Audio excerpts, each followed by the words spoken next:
are mucus-free. We are mucus-free. We are mucus-free.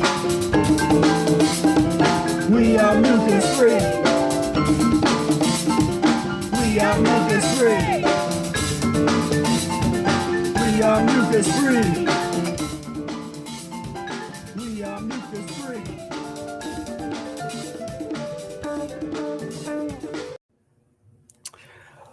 What's going on, brothers and sisters? Welcome to the Mucus-free Life podcast. I am Professor Spira here, and boy, I got a great show for you today. Any of you that's halfway interested in the practice of the Mucusless Diet Healing System, we have a guest that's going to be on the program. Has practiced the Mucusless Diet for over 30 years, raised a family on the Mucusless Diet, and has just a wealth of wisdom and knowledge, experiences related to the practice of the Mucusless Diet Healing System, as well as Egyptian yoga, mucus-free food prep, and a number of other things. So we're going to be talking to Brother Khaleeq here very shortly. And as always, first, I want to thank you all for tuning in. 2024, as Brother Air says, was a brand new number. We've been a whole new number, and what this strange 12-month system that they created a few years ago, and this very, very strange circumstances that we're under. It's 12, like it would 13. The 13 months would make a little bit more sense, probably. I know that, you know, they didn't start out with 12 months. It's all messed up then, but we're here, and as long as we're breathing, as long as we're cleaning ourselves out, do them lemon juice, distilled water enemas, get the nice mucoid plaque out of your system, keep on flushing the nasty stuff, try to avoid eating foods that leave behind toxic waste and all this nasty gunk and all this stuff that give you the brain fog, that give you the fatigue, that causes you to be bloated and gives you the headaches all the time, and all of these things that people want to blame everything else for. Oh, well, you need your get a B12 shot. You need your B12, or you're not getting enough vitamin D or vitamin C, and you need, more protein. It's like, well, what about the 32 feet of impacted intestines and 15 to 20 pounds of uneliminated toxic, smelly fecal matter that's in your gut? Maybe, just maybe, that has something to do with why you don't feel like you should feel. We should feel good. We should feel good in our body to the point where we don't fantasize about leaving our body. People fantasize about their out-of-body experiences and going toward the light and all this kind of stuff, go be around a bunch of, the white bearded men in the sky and this sort of thing, as opposed to what about just being grounded right in our body and really enjoying being in your body. You don't think like that. You don't constantly think about this desire to leave your body when you feel good in your body, when you feel grounded and free of obstruction, free of waste. And I can say that I remember what it was like to not feel like that, and it's not to say that we just feel great all the time, but there's a certain groundedness that you can achieve after you've cleaned yourself out for a while. But I remember before I went on this path, I would have anxiety, then I'd be smoking cigarettes, and you think about these kind of cycles, because most people, they have taught themselves how to feel good based on stimulation. So they can't feel good without their morning coffee, without their hourly cigarette or their weed, or their whatever it is, name it, without their afternoon delight, whatever it is, their alcohol, put that stimulant in there. The question, can you feel that? Can you feel good without stimulation? Because now you don't have to take some poison to alter your consciousness just to feel at ease, just to feel grounded, to feel like everything's going to be okay. No anxiety, no worrying about everything, just being grounded, and that's in calm, learning how to be calm. That's what to me is great benefit of going down this path, practicing the Mucusless Diet Healing System. And I hope that you are all feeling good, that you're all getting all the waste out of your system that you are able to. And that's the name of the game. We have something that's very, very valuable here in terms of practice of the Mucusless Diet Healing System, and just a monumental opportunity to transform yourself, your bloodline, and humanity as a whole. So I appreciate all of you. What's going on, Reese? What's going on, Brady? What's going on, Aline? Welcome, everybody. Andrea, how you doing? What's going on? And Deborah, how you doing? 7 packs of apples, getting it in. V equals P minus O is what it's all about. So let's get into it. I want to introduce you to Khaleeq Shakir, founder of Back to Life Healing Foods and Movement in Cincinnati, Ohio. Cincinnati native and certified Egyptian yoga instructor, passionate about holistic health, the environment, as well as positive, uplifting music. Everybody give it up to brother Khaleeq. What is going on? What's up, man? Greetings to everybody. I'm excited. This Yeah. is a long time in the making. Long time in the making, man. A lot of history right here, and we're gonna get into Yeah. all of it. And so, just to start it off, introduce yourself to everybody. You know who you are, where you coming from, and yeah, and just and how you go. You can go ahead and say, you know, how'd you live before practicing the Mucusless diet, and then how did you learn about the Mucusless diet, and then what kind of changes did you go through? Okay, we might as well go full circle Jump then, right man. on in. Born in Cincinnati, aka the Nasty Natty. Lived a pretty normal childhood. Played baseball, football. Ate everything that everybody else ate at that time. I was born in 1969, so in the 70s and 80s and everything. It was a little different than you youngsters growing up now, because I didn't eat a lot of fast food, except maybe on the weekends or occasionally. But I mean, we ate the hamburgers. What we ate was bad enough, turkey at Thanksgiving, the whole nine. Um, got exposed to it's kind of strange how I came into the whole livity. There was just some things that just were going on in my life, and I was naturally gravitating, moving in that direction. And then abruptly in 1994, I'd already became like plant-based, if whatever you want to call it, vegan, vegetarian, and was naturally doing a lot of things, fasting and everything, without even having read the book. And my younger brother was 2 years younger than me, passed away from like failed kidneys and high blood pressure and stuff. And he was only 22 years old. Mm. Both of us, both he and I, both had children on the way. And he didn't physically get to see his daughter be born. Actually, he transitioned a few months before she was born. But Mm. that really drove things home for me, that it was time to make some serious changes, because we were brothers, and I figured I ate what he ate, Mm. at least up until maybe the last couple of years before he transitioned. And so if he didn't get a chance to get it together, I figured I better, and especially for our children's sake. Mm-hmm. Yeah. So that was how I got into the whole idea of healthier living. Fast forward just about a year, everything moved so fast during that time of my life. I met a brother named Jerry Higgins, and he told me about the Mucusless diet. I immediately went to Clifton Natural Foods, bought the book when they were like $3 or $3.95 or something, Yeah. and picked up a copy. This was long before an annotated version, you all. I'm Mm-hmm. talking about a little book like this big, and This about with the what, like real, 90? Was that 92 or when was that? yeah, about 92, 93.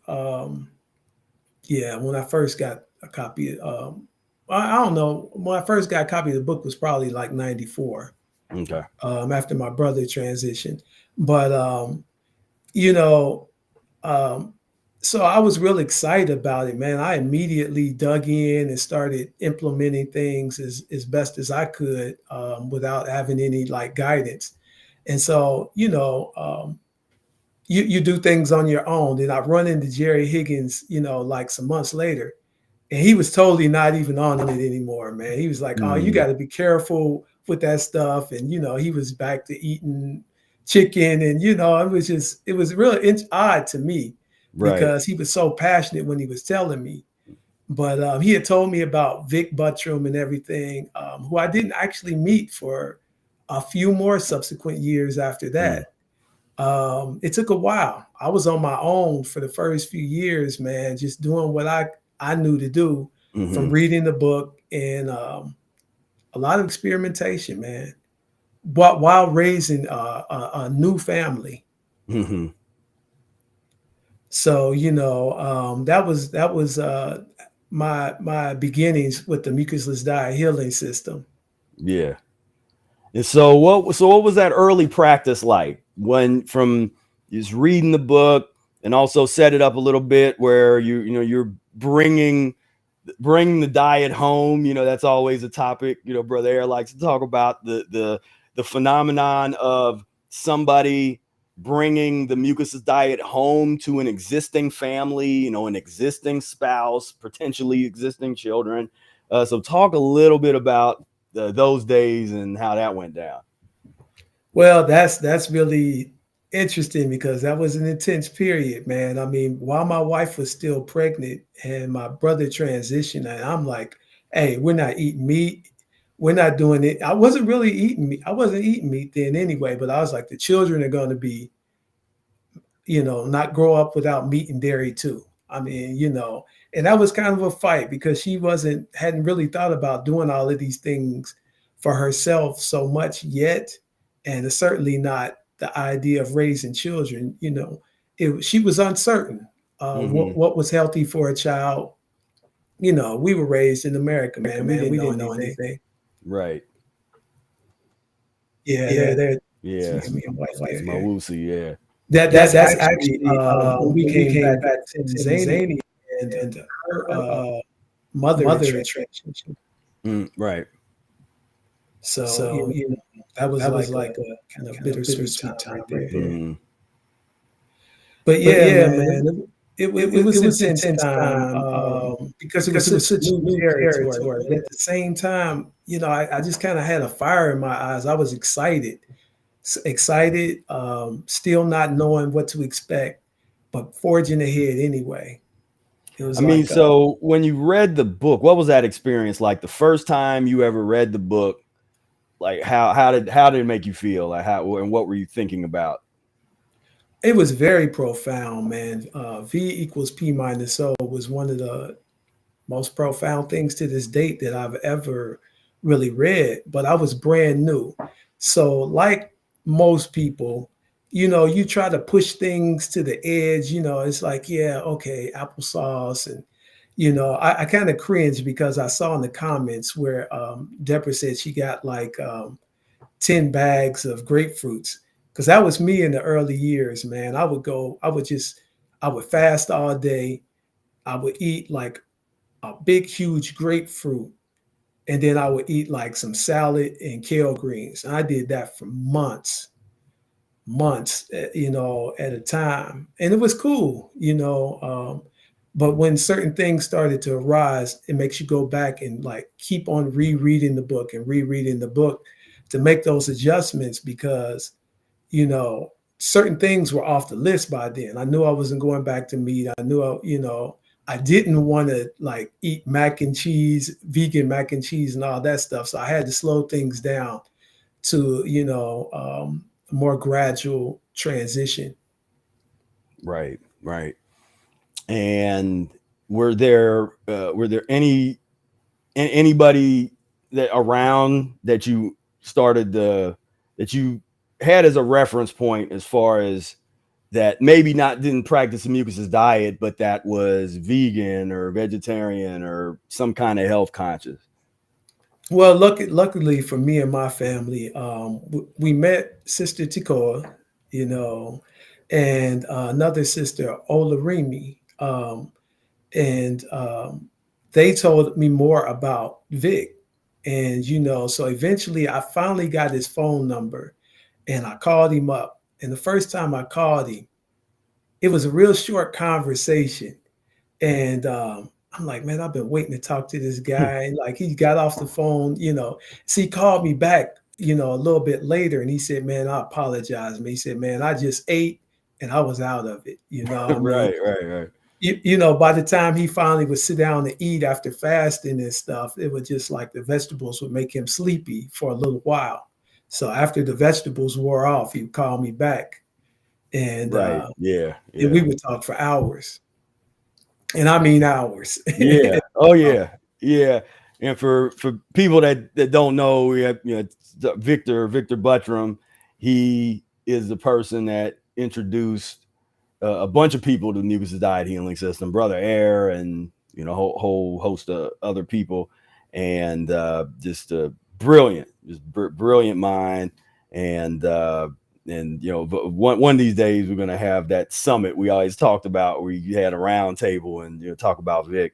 But yeah, that the hours the hours long discussions with Vic was very just priceless, priceless piece. So when did you start doing those? Would you say, like, what time, how many years in, or was it right after you started talking to him, you was pretty much just plugged in? Oh yeah, I was definitely plugged in then. I mean, I would try and call him every day. And Hmm. you know, one thing I didn't mention yet, but the enemas and everything, I started from right at the very onset. Mm. Some people were hesitant to do that, but I mean, when it made sense to me, especially after talking to Vic and Sister Takoa, and I was like, yeah, this is something I need to make sure I do these, because I knew where I was coming from, man. And I don't have the most negative viewpoint about that. Some people they over focus, I think, on the filthiness to where it makes them have like a complex. But at Yeah, the yeah, same yeah. time, I was realistic. You know what I mean? Yeah. That's been something that I've noticed over the years. Is, there's some people that it was almost like a generational thing. It seemed like, because there was a certain generation where you almost had to talk about the diet softer, because people's self esteem was just like, there was like self esteem situations where that was something that I definitely didn't see with the older generations, when it came, where it was more of like for lack of like the I talk about sometimes Brother Air, it's like the David Goggins of the Mucus's diet, where it's just that type of, like, there's that intensity. And it's not about hurt feelings, it's about progression, and pushing forward, and being honest and serious about things. But yeah, some people can't handle that, without they start to feel real insecure, and like and start and down on themselves. And that's why I started making all those videos, like, don't be hard on yourself, and be, Yeah, like all that, because I was noticing that people were just really, because if we would talk about, use that type of language, like, man, I'm filthy, like, damn, man, I'm so filthy. Then, but with us, like, is unconditional self-love, like, so people were right. projecting that, like, us saying that about ourselves. Then they're like, well, if they're saying that about themselves, what am I? And then they start having these negative inner talk for themselves, and then it's all bad. Then they're like, okay, I'm gonna do 5 enemas a day, and I'm gonna do this, and I'm gonna fast. And it's like, no one told you to do that. We said transition. We said Right, just be right. consistent. And that's interesting. So where yeah, so were you coming out of that era of not so soft Yeah, is yeah. I whatever's mean, going on today? right, right. And I should mention, the reason I brought up, and I kind of got off the subject about the grapefruits, is that sometimes, man, I would be so stirred up And that's why I would say if you're going to embark on a juice fast, it looks like they're going to embark on a juice challenge or something. You know, try not to overdo the citrus. Or slow it down if you need to with some apples and something else. And Right. because it can get pretty intense pretty quick. Right. Yeah. Yeah. Have the utmost respect for the fruit and the juice. I don't always see that. Sometimes people, they don't really have a lot of respect for how powerful these tools are. They're like, oh yeah, that's juice. I can do that. It's like, man, this is powerful. This is some powerful stuff. Yeah, and in addition to that, it can really stir up the appetite too. And I Right. think that that's the thing that people really aren't ready for. Mm-hmm. Now you got a craving or something that you might or might not be able to handle. Take it easy. Right. So tell me about when did you meet Brother Air, and how did that go down, and how did y'all start kind of plugging in? I met Brother Air just a few years after meeting Vic Buttram. Um, I had heard about him from the onset too, and we just Mm-hmm. never, I saw him in the store one day, and we finally talked for a little bit, and he said, "Well, call me." And then after that, we were tight. We talked all the time. As a matter of fact, I saw him when he was like towards the end of his year on fruit. And because I had seen him before that, but in the bookstore where Jerry Higgins had a bookstore called Word Mm-hmm. Up Books, but we didn't talk. I just saw him in passing. I heard that was Willie, and so um, Brother Air. And so when I saw him, I'm like, damn, he lost a lot of weight, and he he was telling me about the fruit, and how of a impactful experience that was. And so I was like, wow. And I knew I wasn't ready to do it, Mm-hmm. because he had been into it a lot longer than me. But You're it talking made about sense. when he had did the year on fruit. Yeah, yeah. Yeah. It wasn't one of those things that made me try to do a year on fruit. It just wasn't Right. like that, man. Right. Right. Right. You know, but yeah, man, that's that picture there. That's at Eden Park, good old Eden Park. Yeah. Yeah. That was the Eden Park days. Yeah, it looks like I just got off work. That looks like uh, I was doing some like admin type work, but they Mm. would buy us some shirts and stuff. But yeah, I Mm-hmm. came to the park after getting off, man, and just would plug back into our world, Right. Right. after checking out of Bizarro world.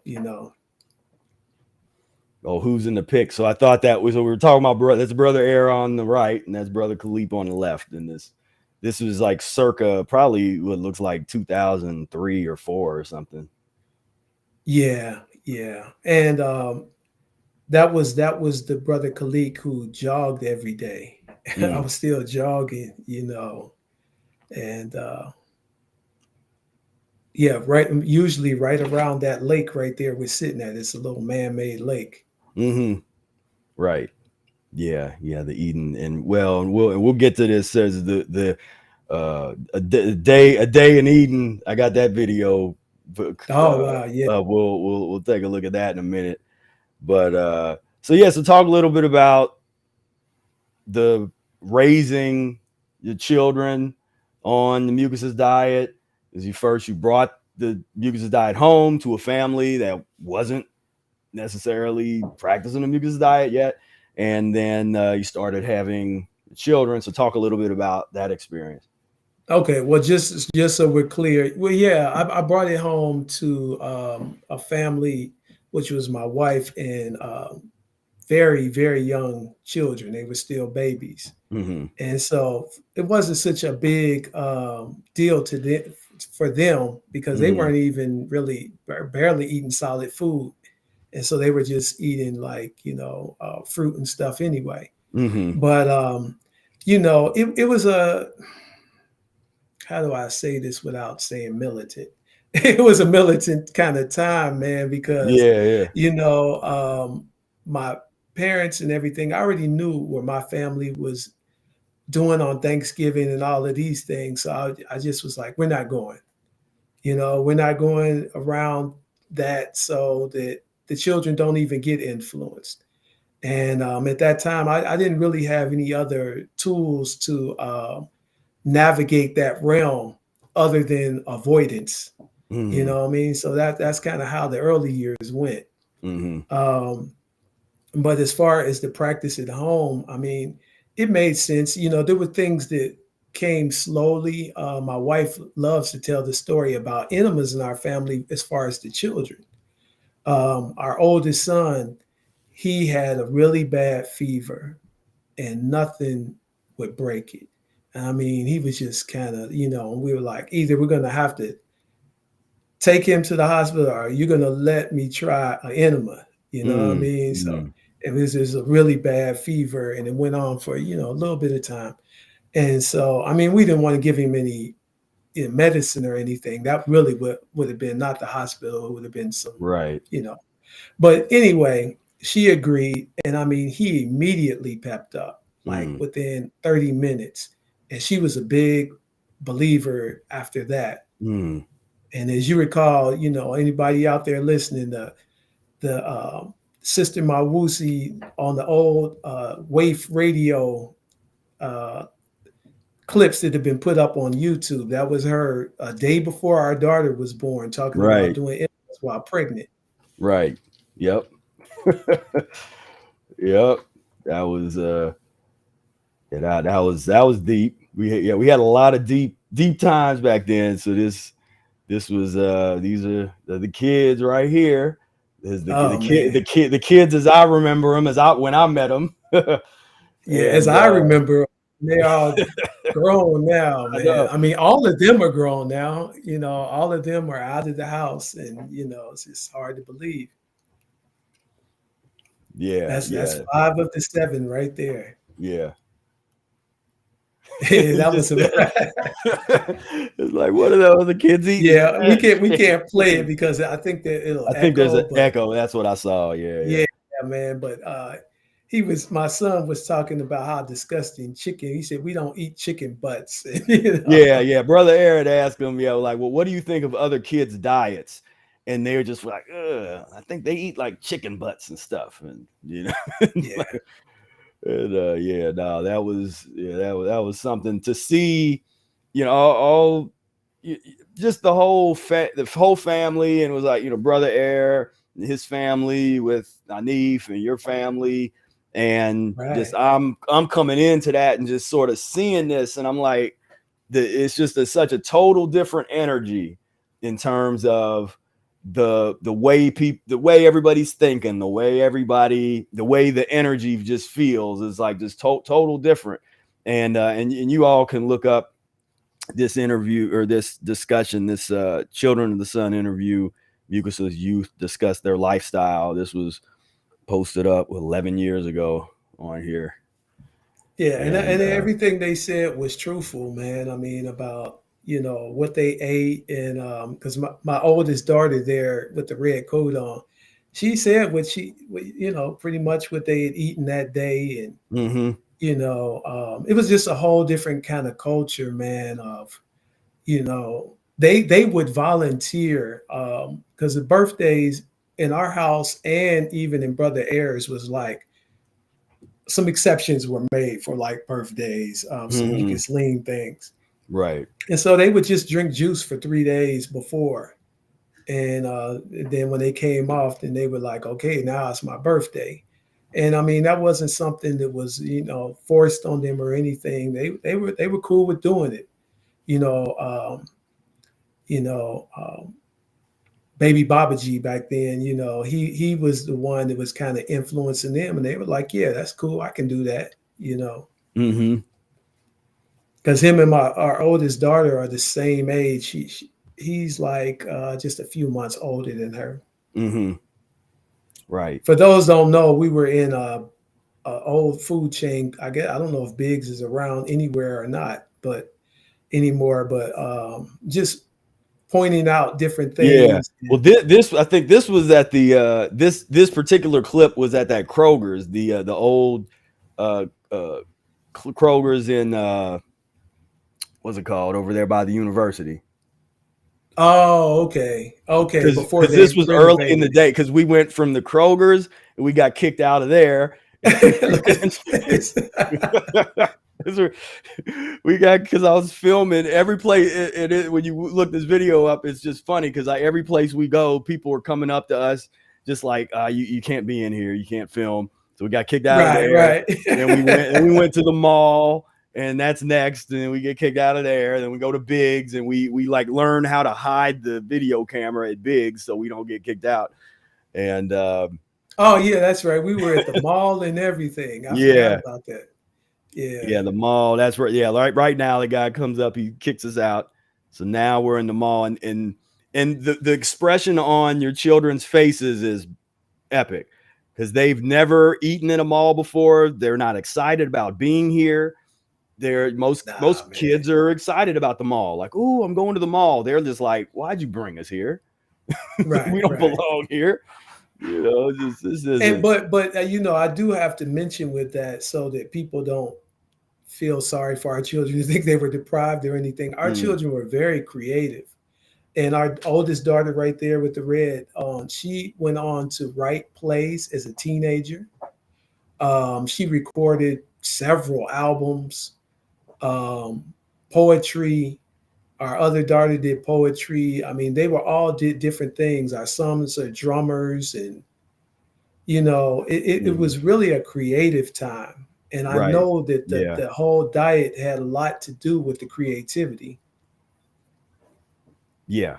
Yeah. Yeah. No, definitely. Yeah, and just the spirit, and that's the thing that seems to really get lost these days, is just the idea of somebody possessing an interesting and just spirit. Just the people don't talk about that. Everybody wants to, it's all about, let me get my Bugatti, let me, what Cat Williams have to say, and all that's, Right, right. it's like, what about just being the building one's character and developing oneself and having a spirit, which of course we take it a little deeper. We understand the root of the word spirit, breath. And so clean up your breath. You're going to cultivate your spirit. Uh, Right. no one's talking about that except us that I know of. But Yeah, just, man. Yeah, I agree with that totally. And like I said, there was a lot of creativity there. And the moment I do have to say this, the moment that my first daughter was still in my wife's, stomach, mm-hmm, it wasn't about me anymore. That's something you mentioned in a recent video about doing it for unselfish reasons. mm-hmm, And I was totally submerged in that. And I know that, Brother Air was too. It wasn't even about me anymore. I mean, of course, it was me practicing, but it was about, I definitely wanted them to have a better chance than, how I had grown up and then most of their peers would have in their life. right. Because if I was a fraction of a fraction, then so are they. And so, with that further division of a whole, then I was like, we got work to do. Yeah. Yeah. Yeah. Here's The the epic. classic. the, That's them up in the yep, stands that's there. him right there. The children of the sun. The children Oh, of okay. It the looks sun. like Deborah asked, are they all mucusless still today?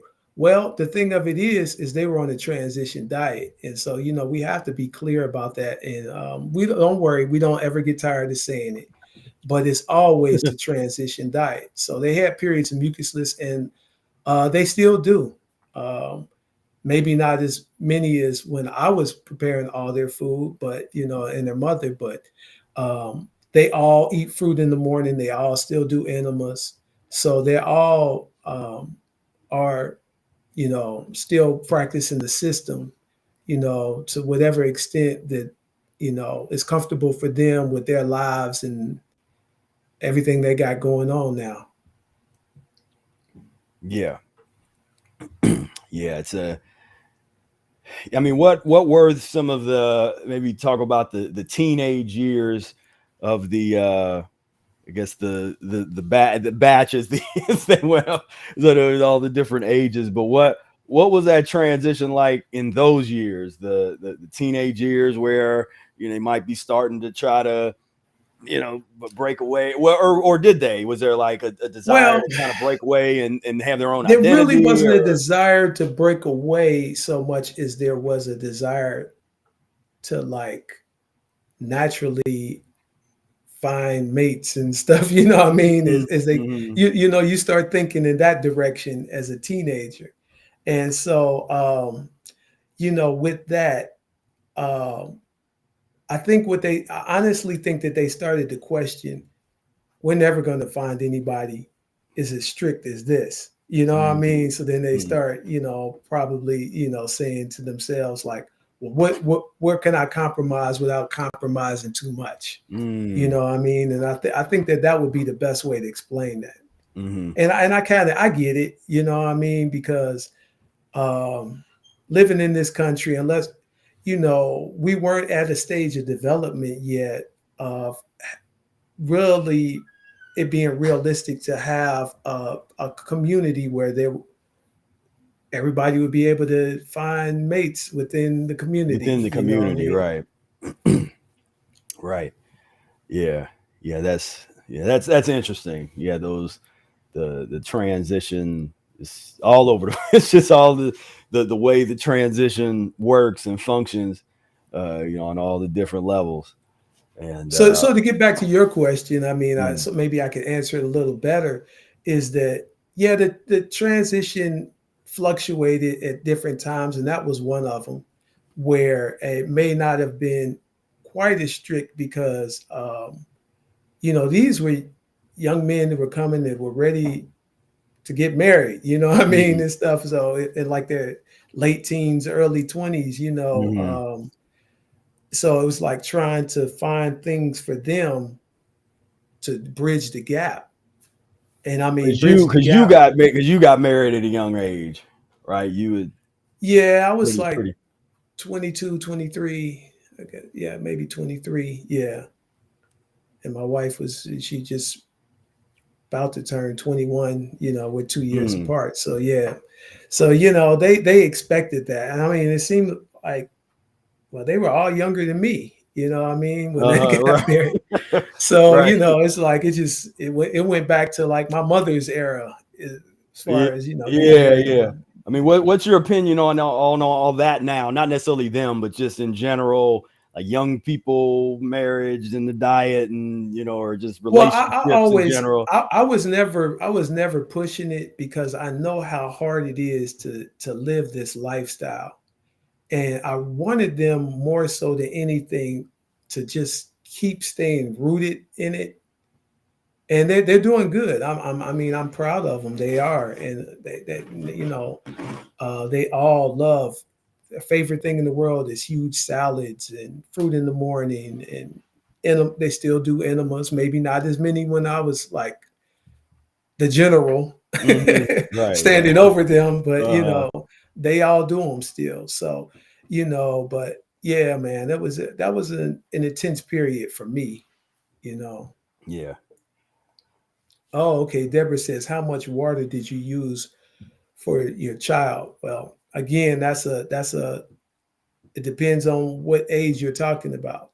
When they're little, just a little bulb syringe, maybe a little fleet bottle, and we pour out the saline stuff Hmm. and put water in there, warm water in there, and then, just a little bit of lemon juice. Hmm. And then as they got older, they all had their own bags. I mean, we had bags all over the bathroom, man. Hmm. Yeah. Yeah. That's epic. Some historic, like just the enema bag home when you go into a home and there's just all the Yeah, yeah. bags, the cleansing, the cleansing space. This was a historic day here. The a day in Oh Eden yeah. with the children of the sun, and Yeah, man, that ended up being it really ended up being an epic day. I don't know if you had all of this planned this way, but how it turned out, man, was like, wow, you got some really great footage. And this was right after your recital, wasn't it? yeah, Like a I couple think of it was. days after? Yeah, it was No, I think it was soon. like a week after or Well, this something. was like it was like April 15th, 15th. I think. Yeah, Yeah. of I think your recital was like the 6th or something. yeah, it was like pretty soon after. So this was kind of like the celebration, the post concert celebration, family get And together. what was weird about it was like unspoken. Everybody was fasting, Yeah, and nobody really knew that until I don't know who brought it up, and it's like, oh, well, everybody was fasting. As a matter of fact, that was like at the beginning of what ended up being like a 60-day fast for me, like a 2-month fast, right. Yeah, and because I remember you going through some pretty good elimination on that day. yeah. Yeah, Oh, really? Was that? I mean, that was early yeah, on. yeah. I I think remember. I was still feeling pretty good then, but Yeah, there was you some. know, I mean, I yeah, don't know. I don't think this wasn't like a long term thing, but I remember you going through something that you were yeah. talking about, because I think it's even in the video or on camera. You were talking about, kind of going through something, Well, what's which we do interesting, all the time. That's part of the practice of the mucusless diet. You when you go, right? these things come. You're bringing out generations worth of latent illness and disease that you clean yourself out a little bit, bring it forth, remove that, bring forth the next thing, so you just get deeper and deeper and deeper. And that's just a thing people don't understand, about this Yeah, practice. When you try to explain it and they don't really get it, but when you're talking, you try to put it in the perspective of the generational waste and decay and degeneration that we're trying to turn around with the practice of the Mucus's diet healing system in a systematic way over a long period of time. It's just different than everything else that's out here that people get into. But yeah, man. For me, fasting has always been having a large family.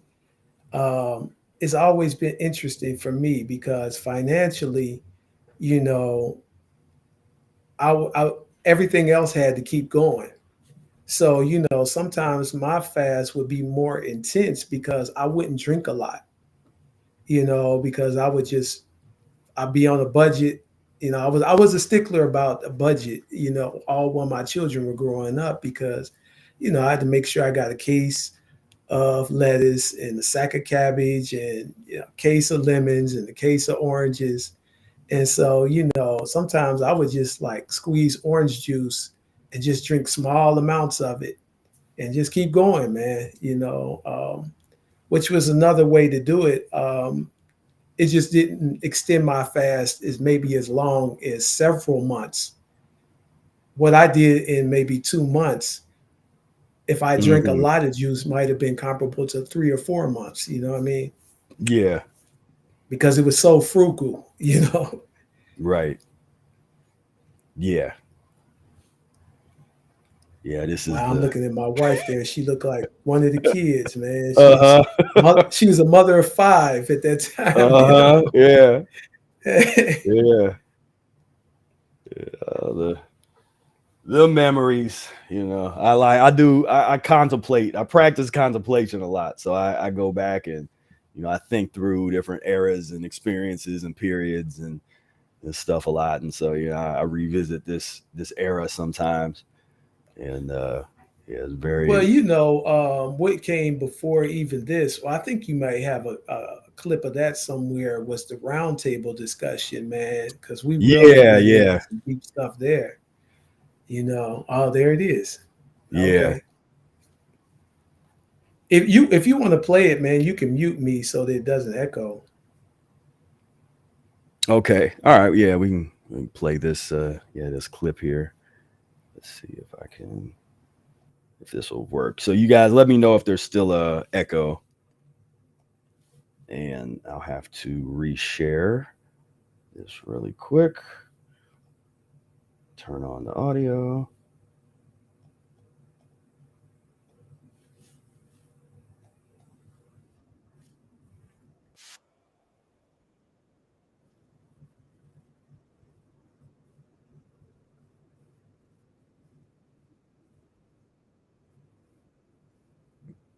No, not sharing yet. For for the people that I influence, it's just for me to stay consistent. That's the me. Beating if I stay consistent, then I don't have to talk or argue or try to battle or debate. No, I'm not talking about nothing like that. For instance, when you was talking to Obelai and you was into the fruit, and he was like, "Yeah, man, I'ma just eat cherries." Oh yeah. Now, I mean, at that point, you ain't responsible for him, but I would tell him, "You gonna kill yourself." Well, I told him. I said, You know what I'm a I'm little bit too saying? aggressive. So Get the book and read the book. I mean, all you can do is give somebody a book or tell them to get the book and start reading and practicing. That's what Mike did. He went off to his side and said, I said my little piece. Yeah. You know And what we I mean? always end up And then tweaking he it went our and own done individual the way. work. Yeah. He went and done the work. He started doing that. He called me up. He called me 4 times a day. Like, hey man, what do I do with this hand? I mean, little one line is like, hey, I'm right in the middle of, where do I put that? I was like, okay, Mike, you stick it in. Okay, he's like, all right. He's like, all right, click. Like he actually had it. Like, You hear the water rush. Yeah, Oh yeah, it's much better. I mean, I had it in my ear. I mean, he would call up intermittently, like, for a few minutes. Hey, man, I'm doing this. Then boom, that was it. But he went and done the work and still doing the work like we all are doing the work. All you can do is, here's the book, get into it. I mean, I just don't feel like we have to try to go save the world. We got to save our ass. Yeah. Yeah, man. Yeah, that's Yeah, man. That was that's a lot just right there for discussion. You know what I mean? Right. Because because the Mucusless Diet Healing System makes you philosophical in the practice of it. And so makes you really think about a lot of social conditions. And so people can see, I know you say it time and time again now, you can see how long this has been going on. We've been having to tell people the same discussions. The same thing, man. Yep. This was 2003. This happened November 2003. And I'm actually sitting next to Khaleeq off camera. You can't see me in that shot, but these were those old famous roundtable discussions that we used to have over at Brother Air's house. Yeah, man. That was and having to talk people down off the ledge, man. He just casually mentioned that, he had been doing fruit. And the guy he was talking to was somebody who he didn't even eat that strict of a diet or anything, smoke weed all the time and stuff. It was like, nah, man, that's not, you can be inspired without trying to do exactly, clean yourself up and then try and do this years down the road.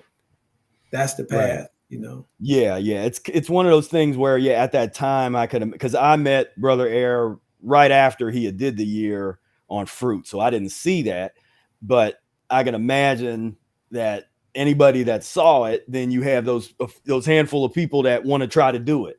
It's like, oh, he's eating. I mean, okay, I can do that. And then it's like, no, don't. It's like, read the book and do transition. It's hard. It's I mean, hard like when I first saw him in the store, man, it may have been at the end of like his peanut butter and jelly time, because he was a lot bigger, what I mean, and everything.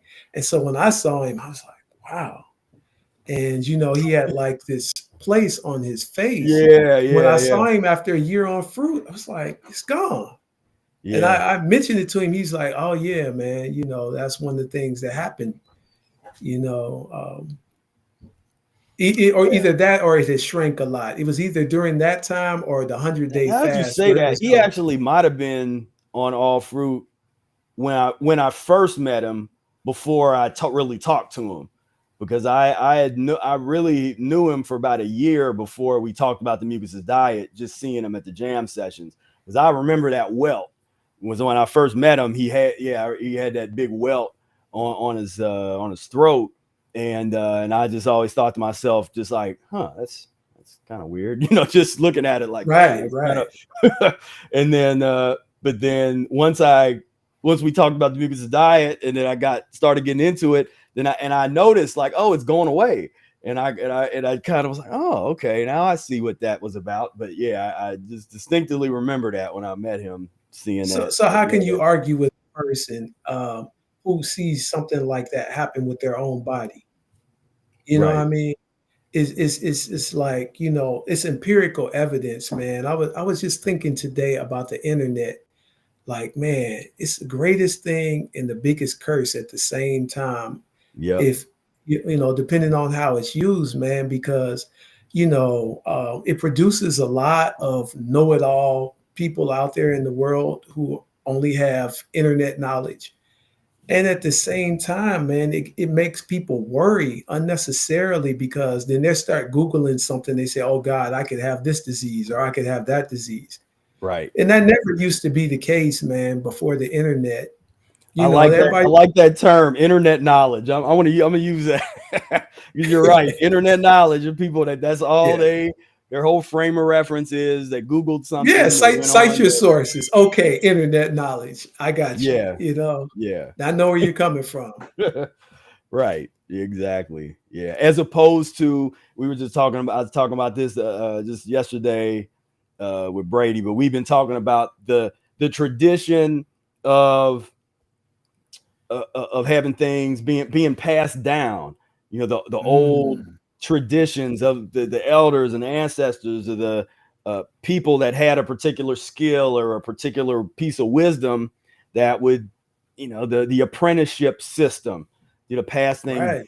down as being the normal. That's supposed to be the normal way that we learn. We get with other people that know about the thing or that do the thing that it is we want to do, and we learn as much as we can from them, with them, Right. you know Right. and it's definitely with this, the ascendancy of the online guru and the Google and the internet knowledge and the certification program and all this kind of thing. It's that real apprenticeship system has taken a hit. It ain't gone, but it's definitely taken a hit. And I'm seeing a lot of the younger generation don't really understand that that's something that they're supposed to be going after. That's something they're supposed to put themselves in a position to be in and have an apprenticeship kind of relationship, as opposed to there's this mentality of if you they oftentimes they'll idolize an internet celebrity or a influencer. So instead of trying to apprentice with somebody, they just want to copy what the influencer did. And if they can get a whole bunch of followers, then that equates to them of having that kind of authority. It's like, well, I got a lot of followers, so I must be an authority. It's like, no, Right. that's not how it works. And so we're gonna have a generation of or a couple generations, unfortunately, of that the non-apprenticeship system mentality, the Google. Right. Right. I you know mean, and that's, I guess I never thought of it in that exact term, but like my children know what to do. Now they know what to do when their children don't feel well. They know what to do when they feel the mucus buildup coming on. They know what to do. You know what I mean? And so Mhm. in a way, this is a real practical way of passed on knowledge, at least, Right. even if you don't call it an apprenticeship. It's a serious thing. Yeah, yeah. It's really how that, because you know, like you just said, you were talking to Vic for hours, hours a day trying Oh to man, talking plug about in. black holes and the whole thing, those conversations, man. I'm still trying to catch up to them. You know what I mean? Because they were so advanced. Listening to him talk about black holes and the process of becoming an immortal, the process of becoming invisible to this realm, and just his thoughts on it were so profound Right. because he came from a generation of profound thinkers. Yeah. I mean, it was just like, damn, you go home and then you wouldn't be able to say anything at the time. And then, maybe the next day I think of a question to ask or something. Yeah. Yeah. And and years ago, if you go to people go to the old content, like there, some of that stuff will be there. But then I got to a point and I was like, man, we can't talk about this on here. People ain't Yeah. ready for this. And so now we're starting to, with the meetups and then the things that are happening behind the scenes in the community, I'm starting to be able to have some of these conversations and to just explore some of these ideas where it's actually like, all right, man, me and Vic used to talk about this, go Yeah. read an encyclopedia about that. It's like, go check this out. And But see, the difference is we were trying to build to uh, put together a skeleton for the framework of how it could be. The yeah, people out there today, they'll talk about all kind of out of body experiences, astral travel, but there's no mechanics. right, There's not a lot of mechanics to a lot of this stuff. You're a breatharian, but you just decide to be a breatharian. You right. know what I mean? Like that's all it is. Damn. Why wouldn't I just decide that then? Yeah, it's like And once I'm a I decided yeah, it was hard as hell. right. Yeah. Yeah. No, you're right. Yeah, the mechanics. And for me, what those discussions did is it helped with for me to practice the Mucus's diet. It helped with fasting. Like, it put things into perspective. And when you can handle those discussions and that level of discussion, and it doesn't freak you out or get you way off into your head, and where you can really see the entire pathway from talking about a bioluminescent being that you Right. can't get too close to because their skin is literally like getting close to Radioactive, something yeah. radioactive, something that's just on fire, and you have to sort of step back. It's just shining. And the kind of transmutation of the blood that would take place to make that possible, that's the kind of stuff that will be inspirational while you're fasting, while you're laying there doing an Yeah. enema. Like, okay, let me, I'm But gonna but work see on what this Vic blood would do, transmutation. yeah, but what Vic would do is he would say he would relate it to like the Bible and talking to the burning bush. And he's like, Right. that was one of these beings talking through the burning bush that, that was the allegory, but, a radioactive being Yeah. communicating divine information. Yeah. Well, and like in the one story, it wasn't even the bush; it was just the God figure that was just turned around in the tent, and Moses talking Yeah. to him, and then Moses, why don't you turn around so we can see your face? And the entity said, you couldn't handle it. If I Right. turned around, you would burn up. And yeah, But the mucusless diet healing system gave us some kind of a framework to look at stuff like that. right. From the point of view of mechanics, and yeah, I'm really appreciative, man. I mean, it came at a point in my life where I knew I needed to turn things around, and that was the way to do it. Because like you, if somebody did this in interviews before, allergic hit you with raw foods just right off the rip, it wouldn't have worked, man. You're coming from eating Burger King and stuff like that. It just didn't make any sense, Right. that I'm going to just do this now. And Yeah. so Yeah. I feel the same way. Yeah, because I remember some our early conversations. We would talk because you had a similar physiology to mine, I think, didn't you? Or you kind of, and we ate similarly, and kind of as you had played football and that whole piece. Yeah, I think you were a little bit more advantaged than me. You know, like you had got to really be a glutton with the fast food, but I didn't have it like that. Right. Yeah. But I probably would have if I had the resources to do it. You know, what I Yeah. mean, Yeah. if I had the Yeah. ability to do it.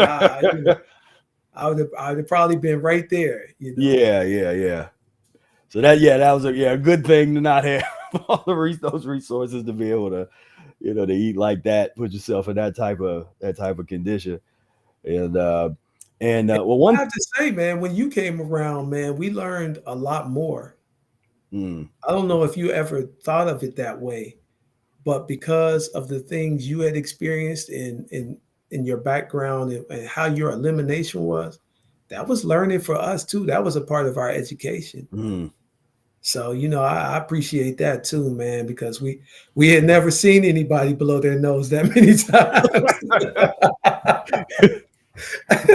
Yeah, the mucus faucet type of eliminations, and yeah. Now that was a special time. That was something just where you got this like group of people that know they have something that has the potential to just transform humanity and change the world, and we're building in the way that we can with the resources we have, with the wave radio. It's like whatever we got, it's like before the internet was popping off and social media, so we got wave. Let's get a show on wave. Then as soon as YouTube hit, we had some videos on YouTube, and just that kind of thing. But always really tried to grow, man. I just knew this was just something so special, and that the community that was coming together, it was just it was a beautiful thing, a beautiful time of transformation, most definitely. Yeah. And I wanted to ask, so one interesting thing, get your thoughts on this, if this is just like a coincidence, or if this is something that kind of proves what Eric was saying was true. But it seemed like as you had more children, your children kept getting darker as they would like kind of progressively. So I kind of get your thoughts on that. If is that just a coincidence, or is there something to what Professor Arnold Ehret had to say about the correlation between cleaning yourself up and getting a little darker? Yeah, my oldest daughter, she looks a lot like my father, actually. And my mother is the darker skin tone, and my father was a lighter skin man, and so it was really no surprise to me. But then with each child, it's like, it definitely, you could see some changes. You could definitely see some changes. I think there is something to that, and even different periods of time, like in our own lives. I've seen Brother Air, start to get pretty dark, at times where he fasted a long time and stuff, and be out in the sun. So, I think there's definitely something to that, man. Yeah, that was always kind of fascinating to me when we looked like, that would make sense, where you could tell like how deep you were into the practicing the diet with the is over time, that's reflected in where people are physiologically. And because I always try to I always make that case, or that talk about focusing on the bloodline and something that's bigger than yourself, because there's so many very in our little sphere, or the sphere that's perpendicular to us, with the raw foods or the fruitarian or whatever these different movements are. There's a lot of very self-absorbed type of people that's just so into themselves in an ego way, not in a like, okay, I'm going to really try to really get myself together. It's like, I want to look great. I want to go have my beach body. I want to, I want to be an influencer and a guru and a teacher and have, whatever. It's like people are coming at it from a perspective of, as opposed to, and which hasn't caught on yet, because I still feel like I'm like the only person to talk like this, but I'm saying, clean yourself up. Yeah, you're doing it for you, but the reason you're doing it for you is so that you can create something better than yourself, that's cleaner than you. Right. And that has an opportunity to take your bloodline to the next level and potentially over the hump, as Brother Air says. And I agree with that, man. That's why as soon as our children started having children, then I had to give them the speech, man, to remind them what this is all about. Because now it wasn't about them anymore either. Now it's about the next generation, you know. So, yeah, I totally agree with that, man. There was one community that I met early in the early years. They now live in Belize, and as far as the diet went, I had some differences of opinion as far as the all raw food diet, as far as the mucus forming foods. mm-hmm. But as far as to this day, man, I mean, this family just is growing and expanding. They are generations into knowledge of how to grow food, how to build structures, how to live off grid and everything. Those things you talked about before is definitely goals that we need to really be looking at in the upcoming years. Yeah. As a matter of fact, I didn't even get a chance to mention it. That was kind of an influence for Back to Life Healing Foods. I didn't never say live foods because, like I said, I saw how popular it was becoming at that time, and it's much more popular now. Right. So I was just making salads and stuff for people to like throw some, pretty much mucusless things at people that they might enjoy, and to kind of open the conversation. But what was happening was they were like, well, can you make nut meat? Can you make me a big tub of nut meat? And I'm like, so, I just kind of like, that was in like 2003, man. I started Back to Life Healing Foods. And so it was a lot of years. It just kind of stayed underground because I didn't want to be associated with something, and I didn't want to fake the funk. Like, I believed in exclusively raw foods, no matter if you were eating raw sweet potatoes and stuff like that. I wasn't on that, man. Right. But as a part of the healing system, unbeknownst to people, we do eat raw food. Well, we eat mostly raw. It's like we eat mostly raw food. We just don't think in that, with that paradigm, that there's a very distinctive paradigm that many dogmatic raw foodists, the angle that they come, and I'm friends with a whole bunch of them, and we're cool. We get together, we get along, but I try to demonstrate the difference of paradigm where it's not not all cooked food is created equal. There's a whole universe in between some cooked meat, there's some cooked fish, there's some cooked whatever, cheese and pizza, and versus some steamed vegetables, some sauteed kale or stewed kale, or even stewed apples or something. Collard greens, stewed apples and baked banana. It's like, it's a whole different reality.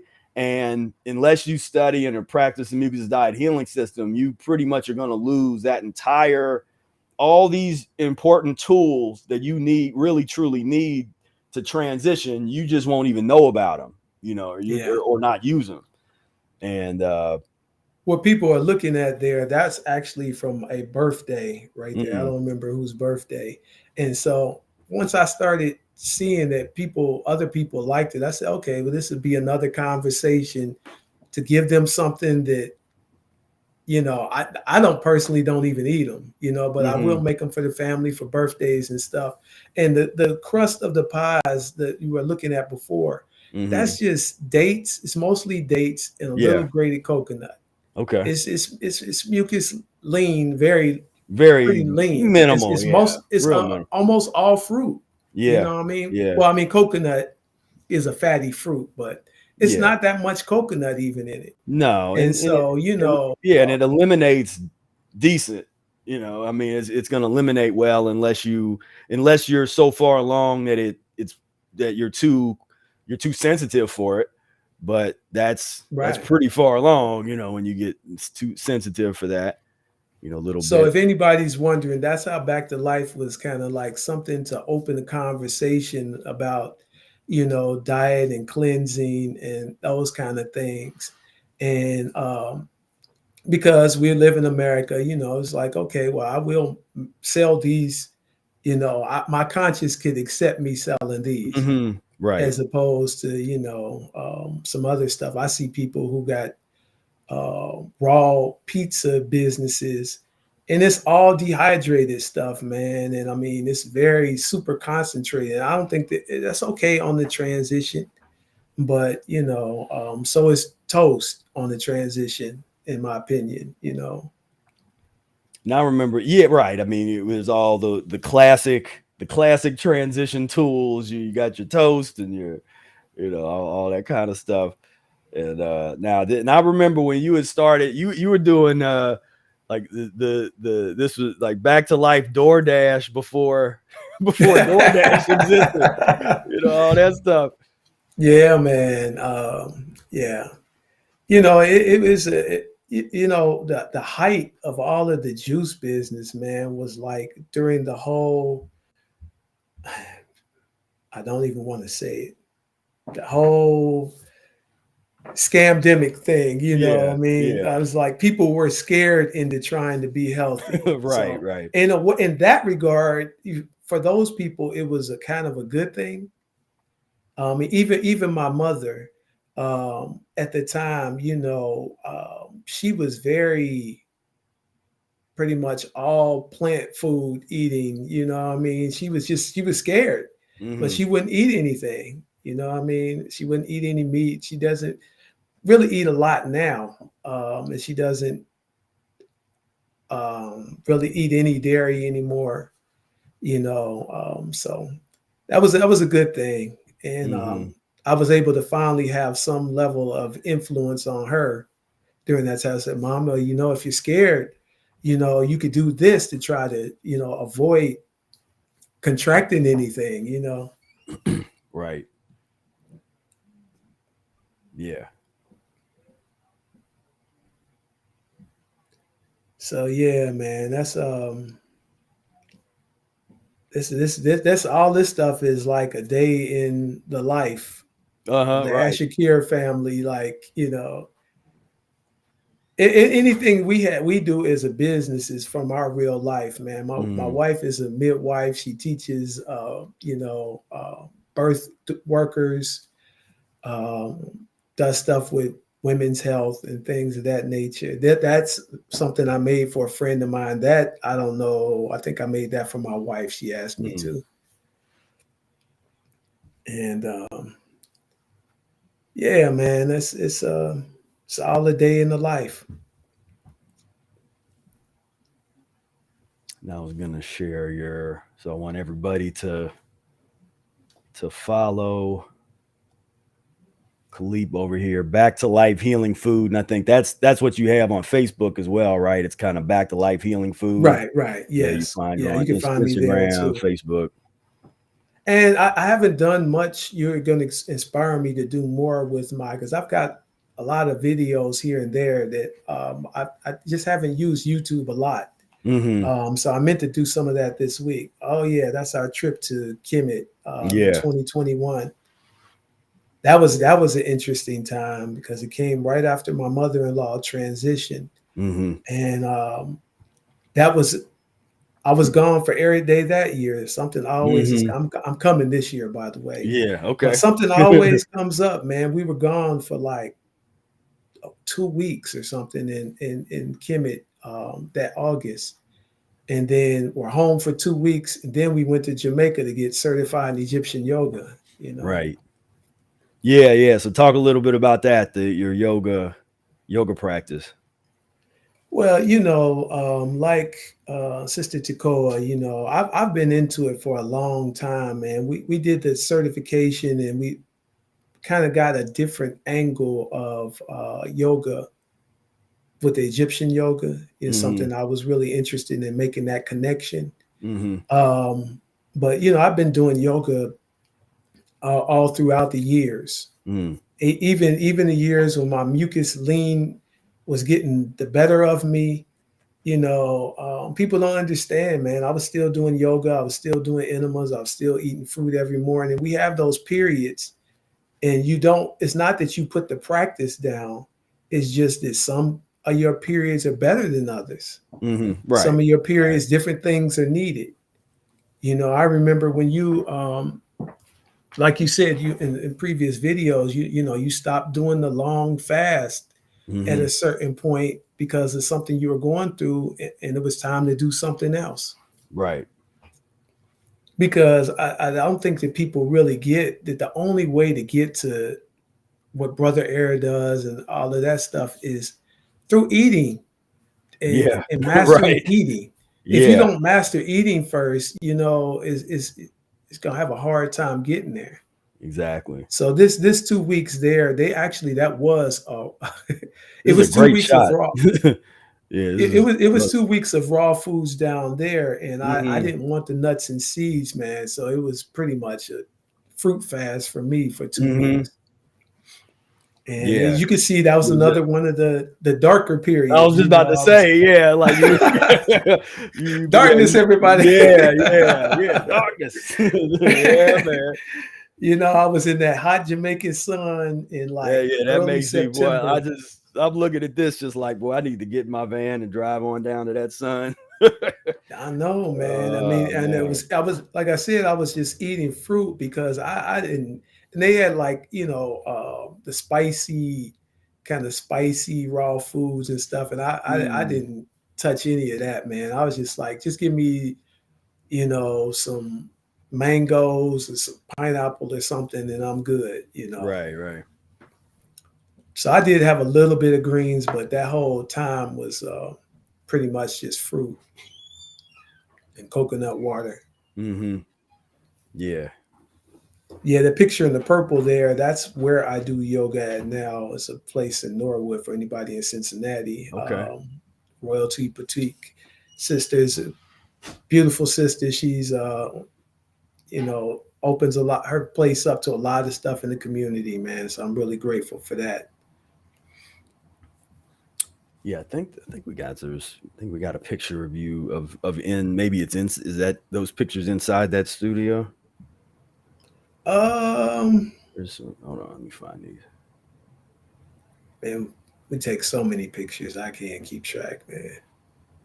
Yeah, that's inside right there. And that's some of the people in the class. And the class is really, I fit as many people in there as I can. I mean, it's growing. Eventually, I'll have to get somewhere bigger. But she comes out, oh, yeah, that's the partner yoga stuff there. That's been a lot of fun. I think sometimes people think on this lifestyle, it seems so strict and all that. They think we don't have fun, man, but we really have a lot of fun. Right. Probably a lot more fun than you know. Right. Because this right here, there's a whole story behind that in preparing to do this and making sure that she didn't fall in front of all those people, because that was at an event, like a yoga event. Yeah. And we have been working out with the partner yoga just for that, That's not something that we teach every day or anything. So right. So yeah, man. Yeah, that's a good lift. Oh, I'm so sorry, Deborah. She said I'm allergic to mango. Bless your heart. But I don't know what I would do. I wonder why you would be allergic to mango, but not if it's frozen. That's maybe you might want to make sure that you're actually getting a ripe mango. Oh yeah. You could definitely break out if it's those like unripened, acidic kind of mangoes. You can, your whole mouth would just be like pimpling up and stuff. Right.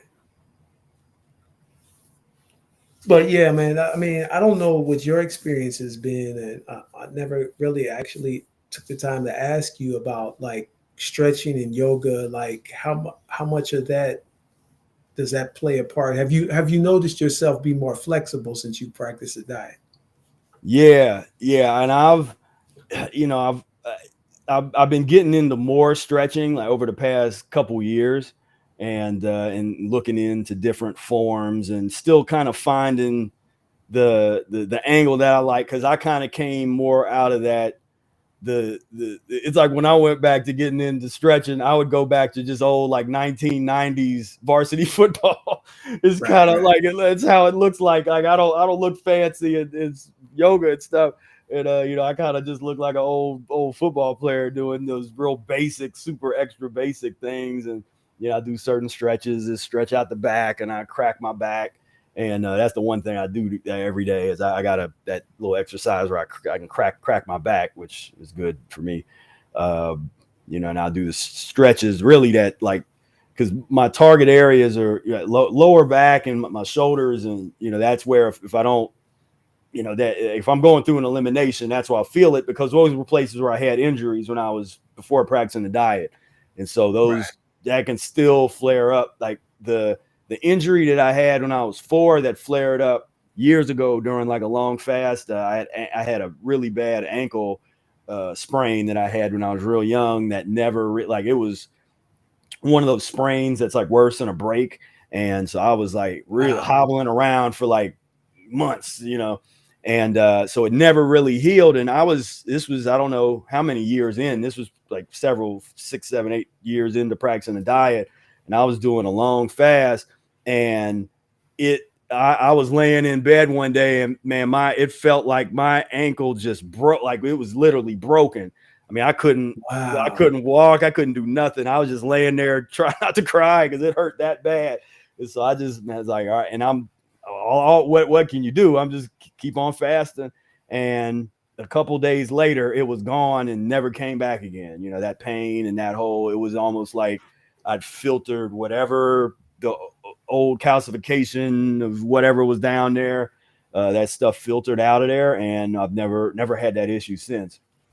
But yeah, no, that I had because so before I got into the diet, I wore orthotics in my feet that they gave me for flat feet.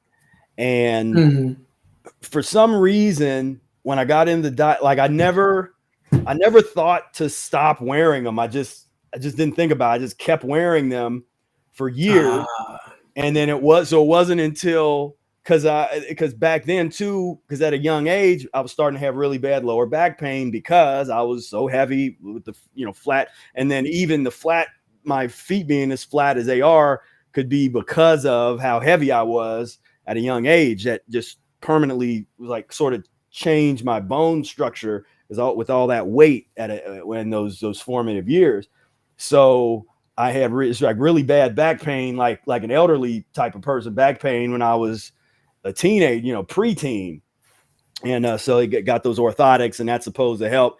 And it did, but it's like it's one of the biggest band-aids that you could ever think of, as far as just like, okay, we're just gonna put something that forces your arch up, in hopes that it doesn't create this chain effect where you have your lower back pain and all that stuff. So it did affect that, or improve that. But I practiced the diet for years, and I lost all that weight, changed my physiology, but I never thought to stop using orthotics. So when we get into the period of my fall period, in the 2010, 2011, I man, my back, it felt like there was a period, it felt like it was broken. I was going through this elimination and everything else that wow. was going on. And so that's when it occurred to me. I was like, man, I need to stop wearing these. I'm gonna stop. I got rid of the orthotics. I started going out every day in the backyard, and I was just doing I hadn't even read about it, and no one had talked about it, but I was doing what people call earthing, I guess.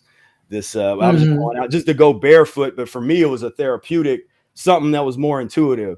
but just to go be bare. I was just trying to be barefoot walking around as much as possible to force my body to like just sort of wake up and to react. And there was times during that fasting periods I was doing in that period when I would lay down, I'd be laying down in the bed and I could literally, it felt like my arch, like surgery was being done on it. Like I could literally, it felt like fingers were in there, like massaging it and doing stuff to it. And I just would be like, Wow. this is weird, but I'm not going to move. I'm going to let this Yeah. do whatever it's doing. And yeah, then I came out of that and I did learn some exercises. That's where I studied a little bit of physical therapy. And that's where I think the discipline of physical therapy has something to offer out of all those different disciplines in that Western system. There's things within the physical therapy that I found to be real useful that are probably also in different yoga traditions, but certain types of stretching, certain types of, there's like little things that I was doing with my feet to strengthen the muscles and around that area. So that helped with getting rid of the back pain, the knee issues that was going on at the time. Like that was just a big period of total transformation in that particular little fasting period. But yeah, that was, that's interesting that you mentioned like your arches and stuff, because I did have a similar background. I mean, I never really got that heavy, but um, I had flat feet all growing up. I was always like tall and big for my age, big boned, as they said back in those days. right. And what I've noticed is that I have an arch now. I mean, like over time, I won't attribute it just to the diet, but with the diet and certain types of movements, I think can really be effective in like restructuring everything, not just the inside of our body, our bone structure, everything, man. And so that's deep that you mentioned that, because now I'm into the yoga, but I'm also into like qigong and tai chi and stuff too, from our type of perspective of, okay, now that I'm cleaning myself out a lot, what is internal energy? So that I'm not just like imagining things and I got a bunch of stimulation inside of my body. In my mind, in order for chi to flow, you would have to be unobstructed as much as possible. And so, it's like, now let's see what Tai Chi is really, beyond the external movements. How do I make this energy move inside my body, up my spine, all throughout, And so Right. I think the most legitimate way, let me be careful how I say that. Another way of looking at it is an unobstructed body will give you a lot more answers, because I don't want to invalidate all the great things that other people are doing, because they spend their whole lives in that.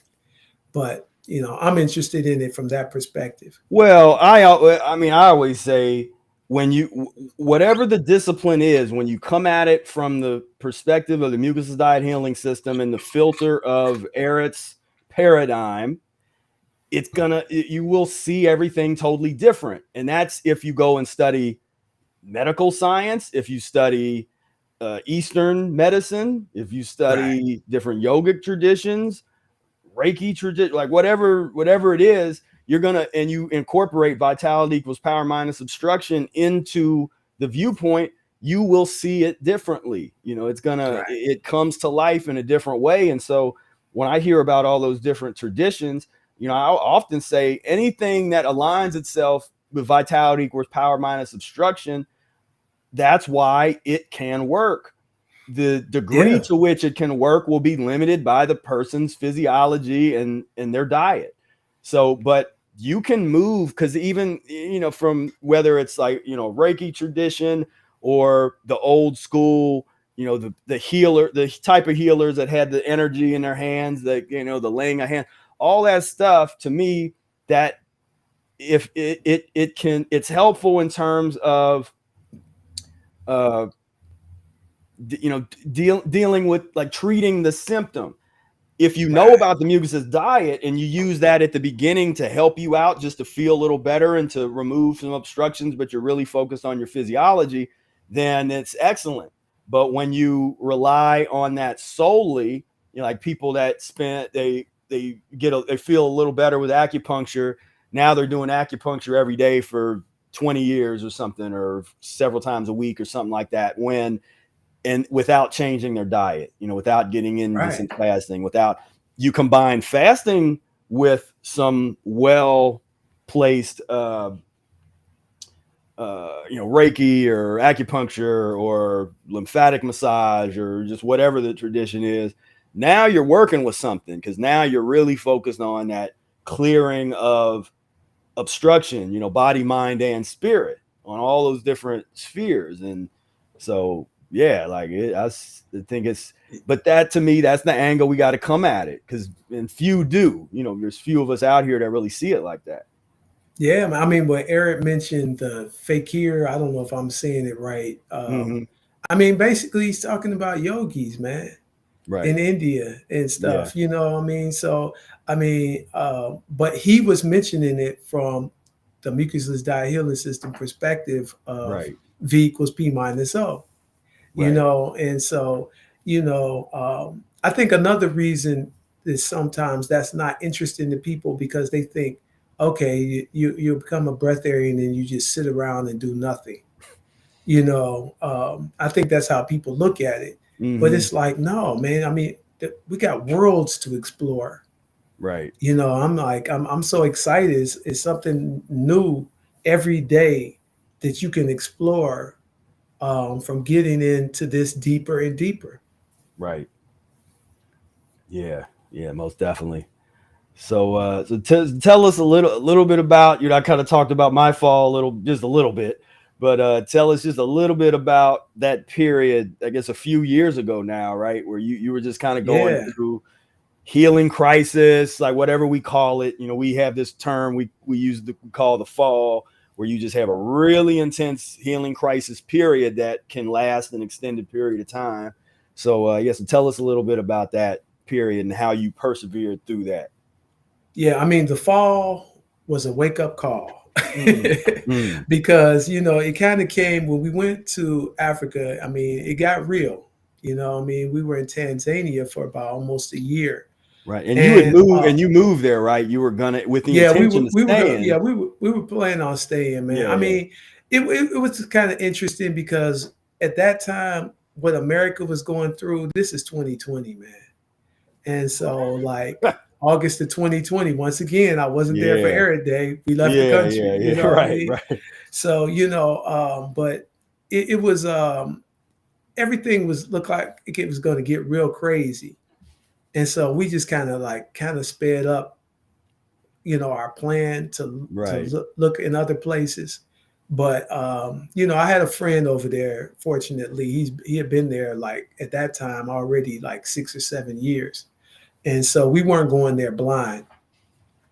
But, you know, I got into some cleansing over there after a long period of mucus lean again. You know, was another phase of my life where, you know, and so, you know, I did some fasting over there. I think I did, like, I don't know, like 5 or 6 weeks or something like that.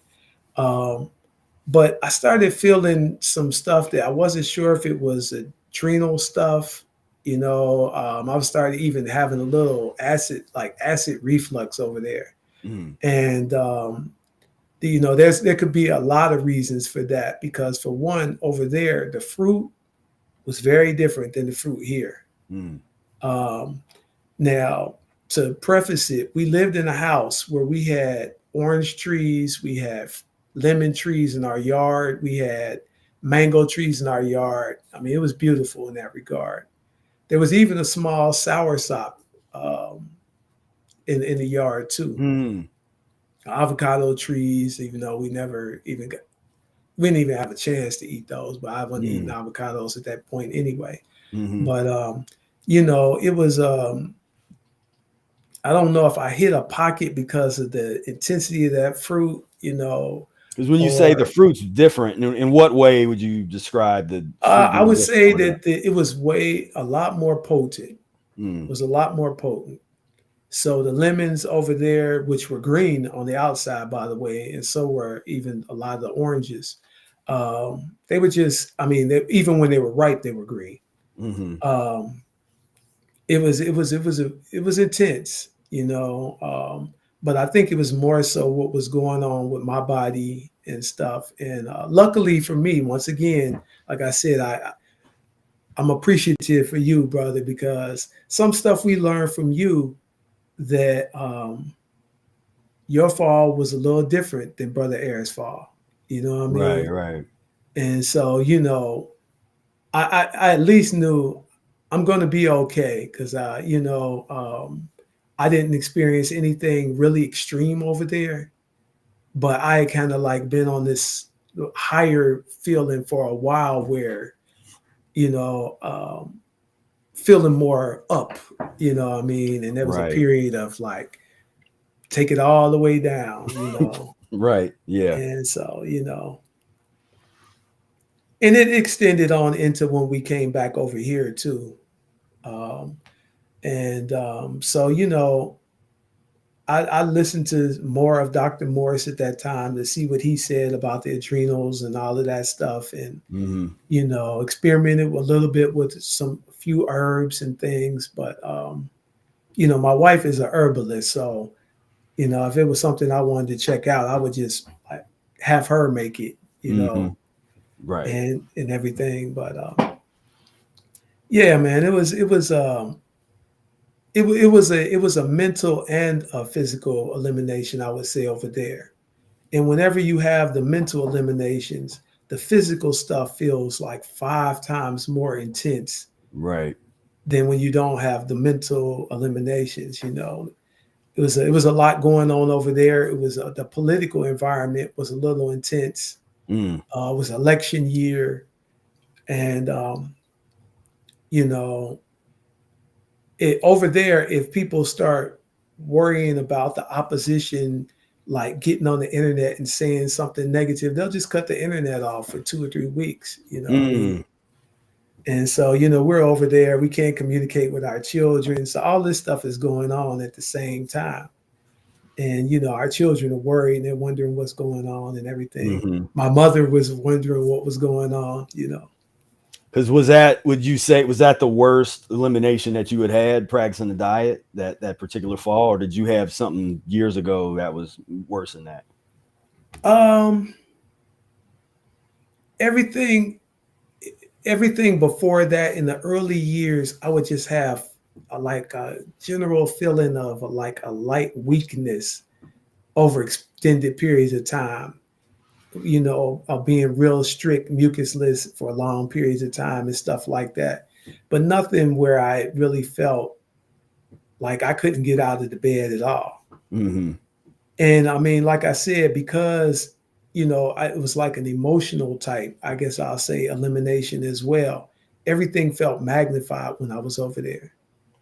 And Right. so, you know, yeah, Brother Eric said he was hearing from me every day, you know, because I was like, man, what's going on? But then at a certain period of time, even he worried because then he wasn't hearing from me for Mm. like a week and a half. And he's like, man, are you all right? You know, I'm like, yeah, I'm all right, man. You know, it's just, so it was definitely a big emotional type of elimination too. And changing environments, I think, can do that. I think that people take, not all places on the earth are created equal. Mm-hmm. And so I think there is something to like a magnetic grid type of thing, you know. So we were on a different grid over there, Yeah. a Yeah. different electromagnetic energy. And I felt things that I hadn't really felt before, you know. Right. Yeah. Yeah. That physiological.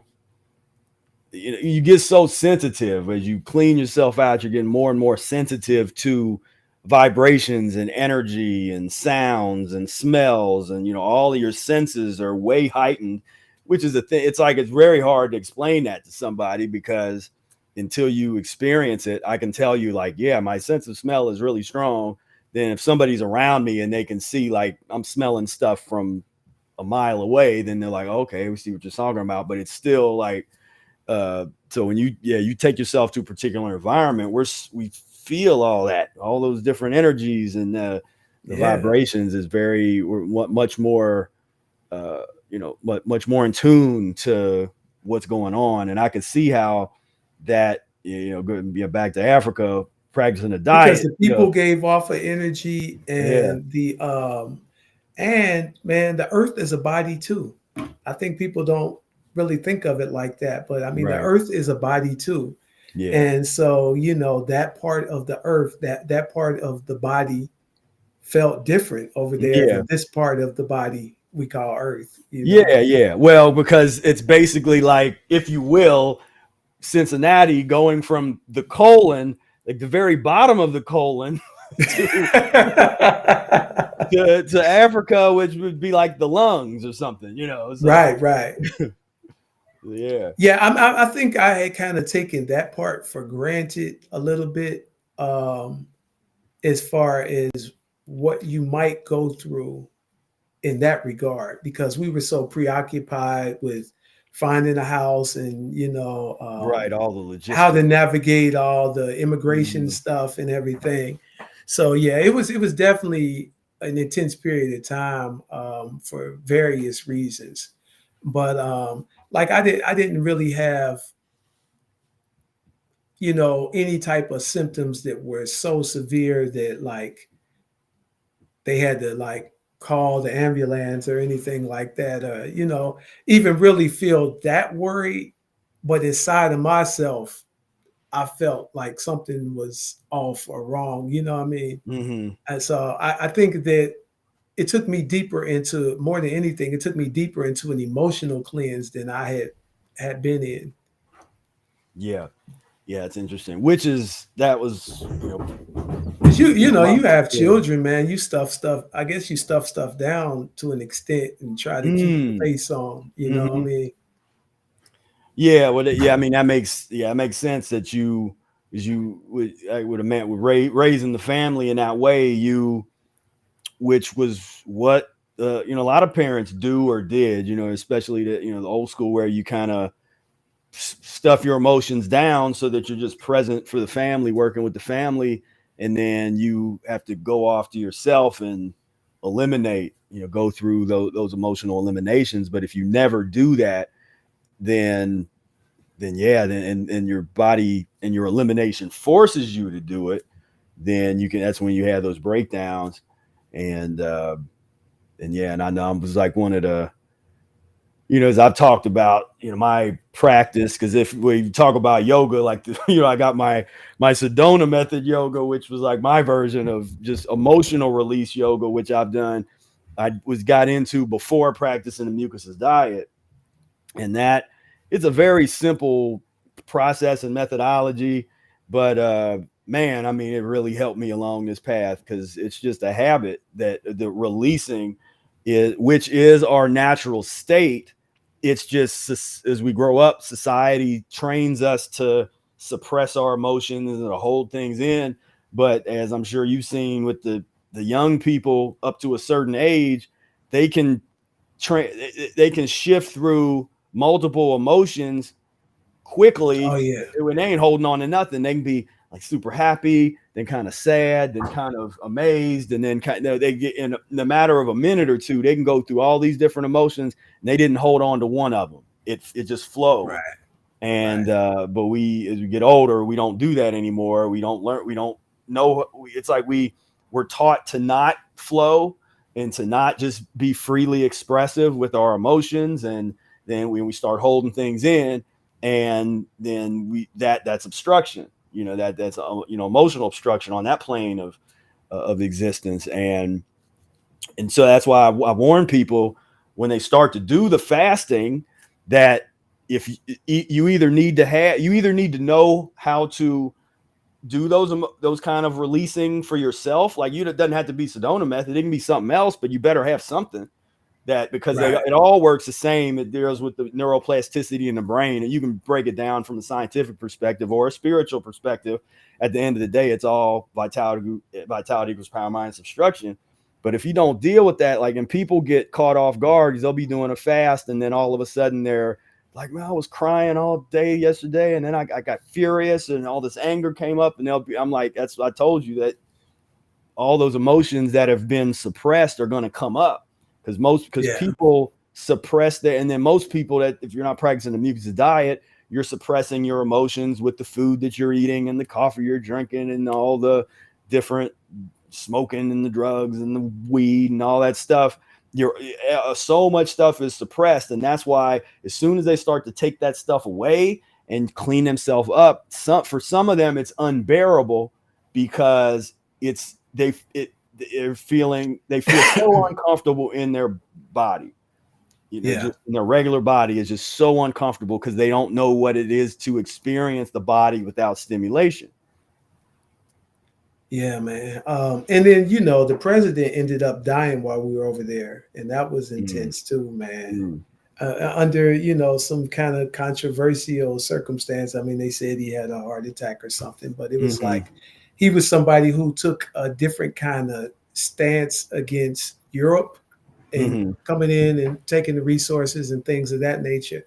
And so, that played a part of it too, man. It was like, oh my goodness, what is going on over here? Because then we were wondering, like, what's going to happen next? Is there going to, be pandemonium in the streets? And, it was an intense period of time, man. It really was. Yeah. Yeah. Cause there's no rules. Like, people think they get all like, oh, we're comfortable. And I was like, man, this whole thing could go up in smoke, and there ain't no rules. Yeah. There's nothing that preventing that from happening, and you get in the wrong place at the wrong time, and it's in a country of 60 million people. You know what I mean? Like, yeah, so. Yeah, man, that was so that fall period, it was I realized it more now than I did at the time, that there was a large emotional component to it, because my wife never was really worried. I mean, it's like, okay, she could kind of just sense, like, physically I wasn't in such bad shape, that it was like some other aspect of spiritual or emotional and stuff. But it felt really intense, and yeah, man, it was interesting. Yeah, it's we try to prepare people. It's like the challenge is to prepare people without scaring people, which is, where it's like, look, what we're trying to say is, this is do you want the Garden of Eden lifestyle or not? Like, the real version. You really want to go through the level of cleansing, the level of mental and spiritual transformation to actually earn that, to where you're really living that life. Or do you want to play games and think you're doing that, but you're not really doing the work? And so this is what it looks like, because my thing was that even my lowest day practicing the diet, with as low as I got and the things I went through, I was still in better shape than my best day when I was eating all that pus and mucus and the 2 foot longs and that whole experience. So for me, there was never like, I'm looking back, like there's something to go back to, which is what some people go through, that they start feeling a little bit not perfect. They might feel great for a while, then they start going through elimination. They don't feel perfect, and they start thinking back about, maybe I need some protein. Maybe I need some, some B12, and I need let me get this and that, and it's like they're missing the whole point of what this path is really about. What the transformation and the reconstruction of your bloodstream is really what it takes. And we're trying to bring those examples to the table and the understanding of it, but it's as Brother Air says, don't get scared if it gets too real. It Right. can get very real. Yeah, man.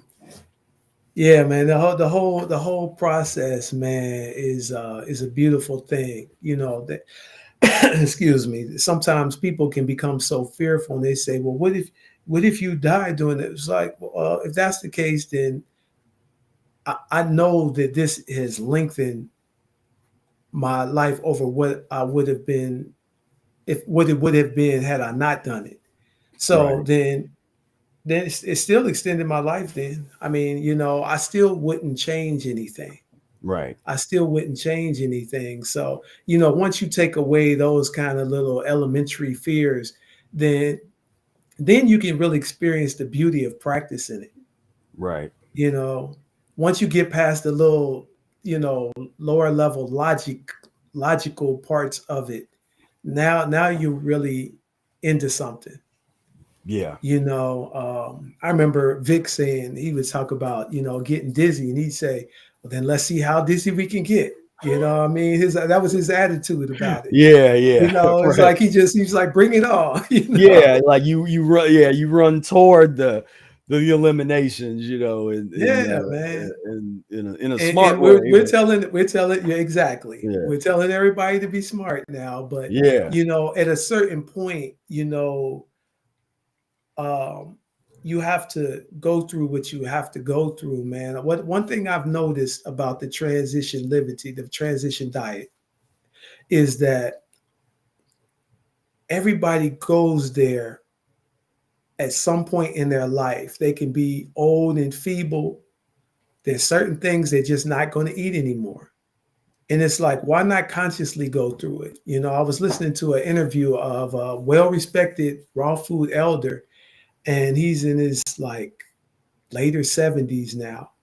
And he was talking about being on a fast, and ended up being when he turned 68, he did 68 days. Hmm. But what was amazing to me, he said he got to 12 days and he hadn't had a bowel movement, and he was concerned. So he did an enema, Mm-hmm. and this big foul load, a foul load of waste came out. And Right. he was surprised, and that's the part that's surprising. That Why were surprised you you. surprised? It's like, hold on, like, come on. what I Yeah. mean? Yeah. But then he didn't do any more enemas. I mean, he had like 3 bowel movements for like the first 50 days or something. And then he had like this big, gigantic load came out. And it was enormous, Yeah. and what's really interesting to me, to make a long story short, now he can't eat a lot of that stuff anymore. He doesn't eat much in nuts and seeds. He doesn't eat a lot of avocado. He Mm-hmm. slowed down on it. You come to the transition one way or the other.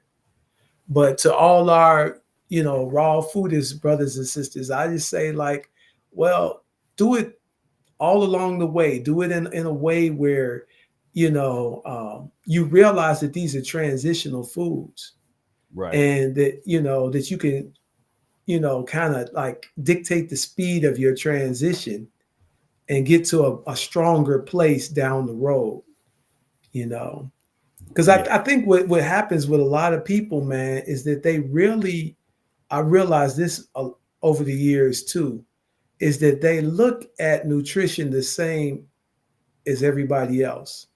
They become raw foodies, but all of a sudden now they're talking. Anytime you're using terms like essential fatty acids Mm-hmm. and protein and all of these things and how many grams of protein and stuff, Right. you believe the same thing as everybody else. You just don't believe in harming animals, or, you believe that this is a cleaner version, but your whole idea about what the body needs hasn't changed that much. Exactly. Yep. Yeah. No, we've been dealing with that. We're always dealing with that with people because they're so addicted to those nutrition theories that are just bad. And you research the history of them, you're like, like we're really believing this. This is what we're going with. Is this? And Right. but yeah, people really want to hang on to that, and we try to introduce it's just as Eric calls it, you know, the new physiology. It's a new paradigm, the paradigm shift, a different way to look at the body. And from like a philosophical standpoint, or I always ask the question, what's the usefulness of your theory? So what's the usefulness of the protein theory? Okay, it exists. It's a thing that the theory itself, it exists. The word exists. What's the usefulness of looking at the human body through that lens? Because that's a choice.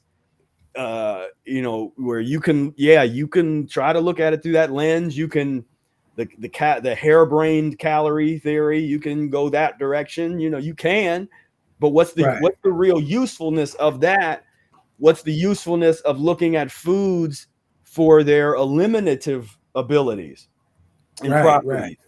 You know, is that, and what we found is that's much more useful of a framework to look at food and how the body operates from the perspective of elimination, and from the, you know, vitality equals power minus obstruction, the removal of obstruction perpetually from the body, which the body does perpetually all day. You're eliminating.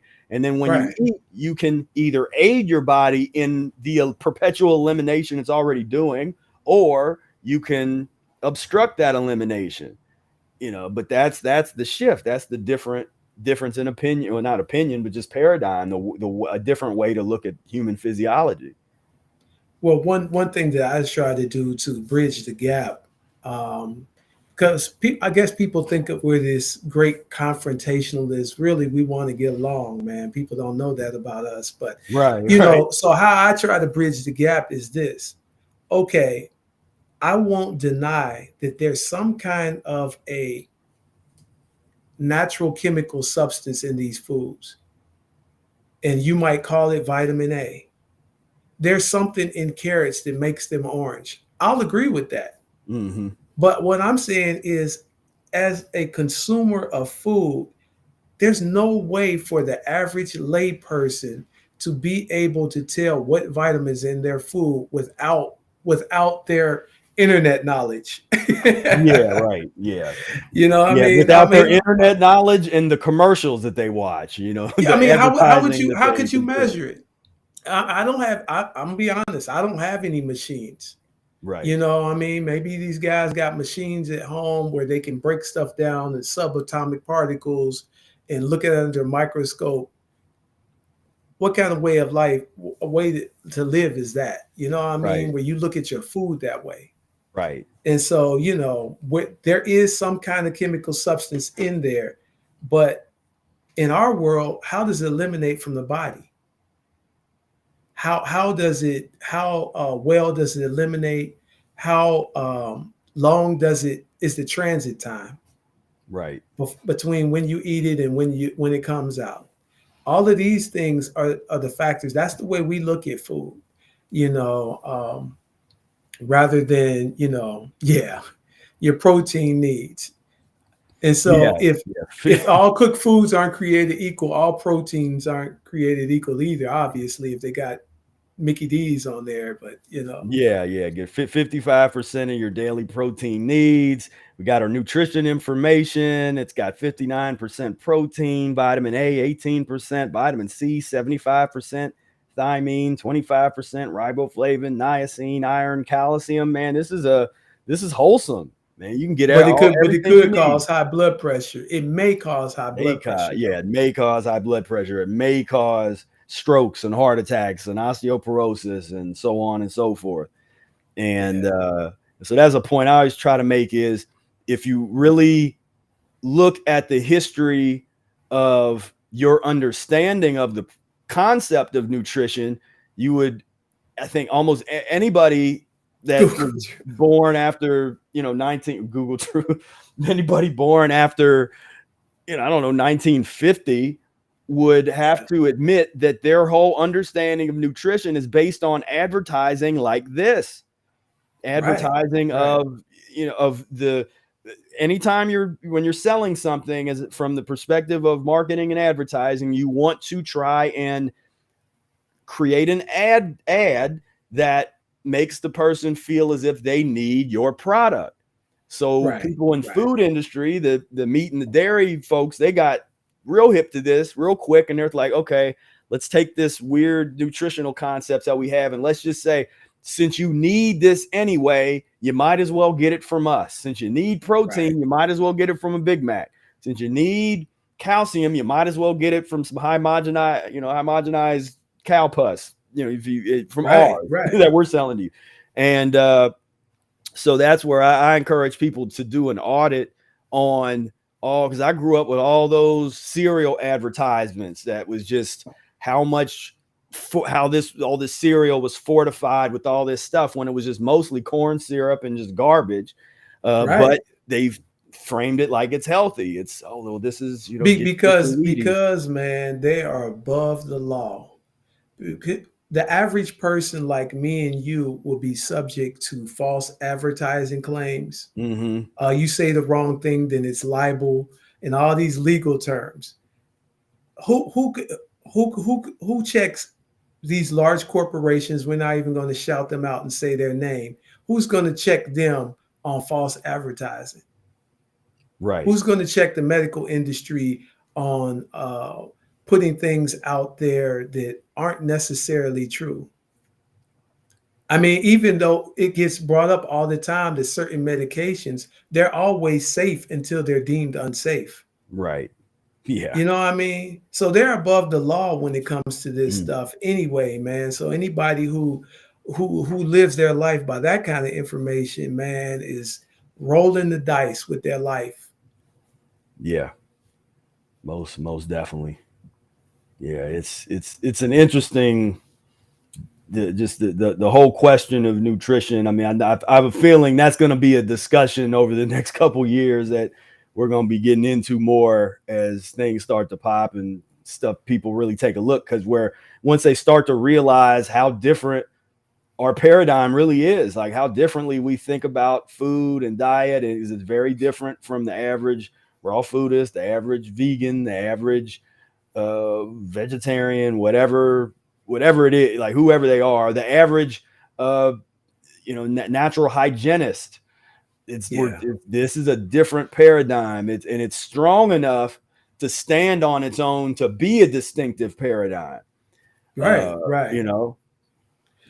One of my favorite videos of all time, man, is actually the video you did about something about the middle path. The middle path. Because that was the best way of describing it that I've seen. You know what I mean? Because we've all been over decades been espousing this same information, but like you hit it right on the head with calling it that video that. Mm-hmm. Because I mean, that's it, man. It's the middle path.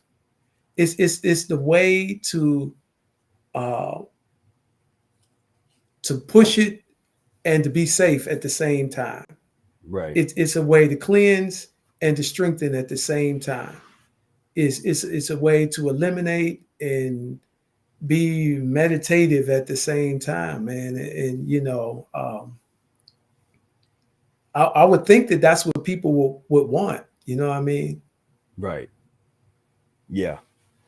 The mucus-free middle path. Like we're right, we're right there, and most definitely in the art, the art of fasting, the art of transition. Bringing that artist mentality to the practice in a sphere where, again, people like to try to espouse fake science concepts, where it's just as if it's real, like, well, trust the science, or this is, well, it's scientific, or studies have shown. It's like, I've been in academia. I know how if you're really a scientist, or you really want to claim science, like the kind of studying and research you have to do to really have an opinion on it, on Right. the science, and nobody's doing that. People are watching like an Oprah episode where they cite some random study that was probably bought and paid for by the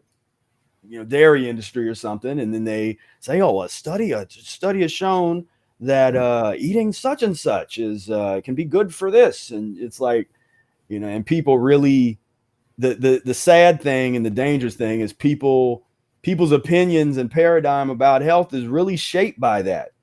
It's just shaped by random news articles and advertisements and all this stuff. And then then you go walking around.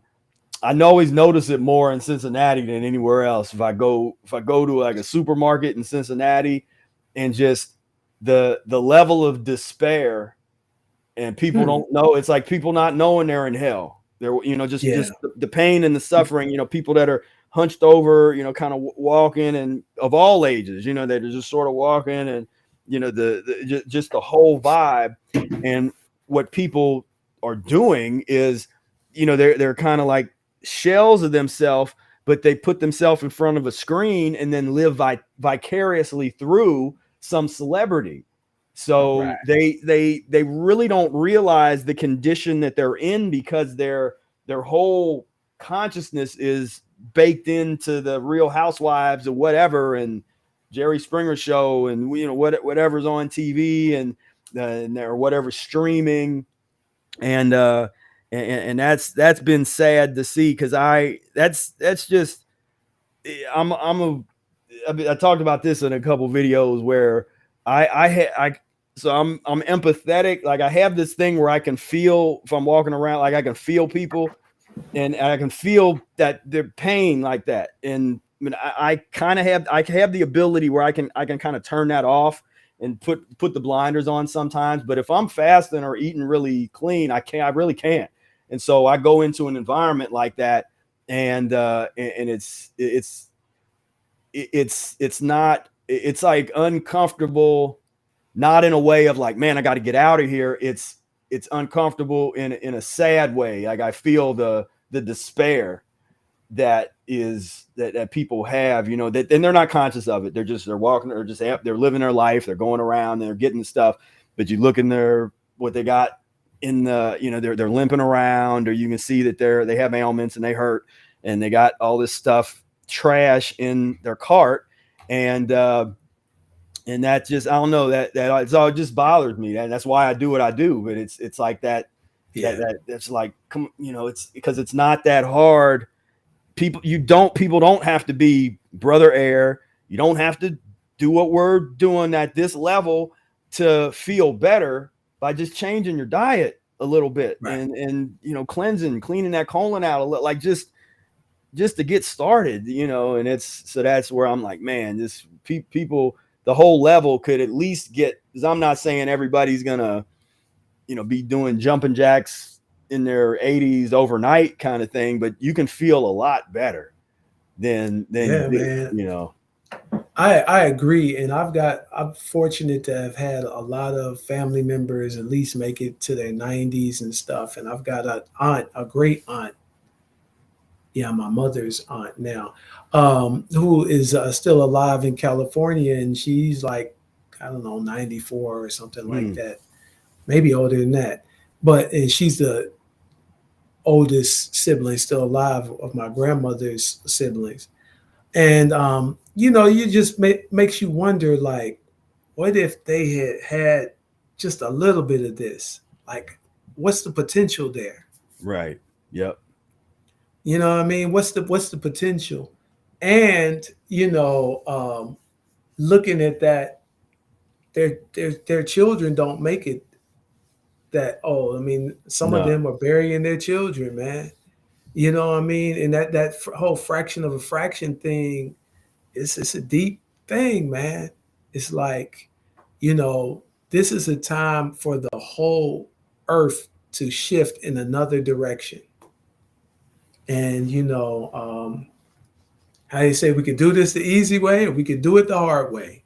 Right. But it's going down either way, man. So, what we suggest is, like, why not try to ease the way a little bit if you can, Most definitely. Yep. This is the work that needs to be done. So why don't you tell everybody how they can get a hold of you and all your social medias and channels and all that good stuff. Yeah, man, it's an ever expanding thing. Definitely on Facebook. I've got a Back to Life Healing Foods page on there. Instagram, I'm easy to reach. I'm going to be putting more content on YouTube because I'm kind of rearranging some things in my life now, doing more of something and less of some others. I'm going to be. My wife has a educational platform, and I'm going to be putting more things on there as well. So we're expanding. This whole thing is expanding, man. I thank you for bearing with us, because I know I'm kind of all over the place because we've got so much to say, man. Just been waiting for a while to, finally get around to this. So, Yeah. But did anybody have any questions, other questions out there on the Yeah, chat? let me see. We got a lot of good. See, a lot of people said they really liked the conversation. Yeah, if anybody has any questions, now's the time. Hit us on up here. You're definitely welcome. Thanks to both. Yeah.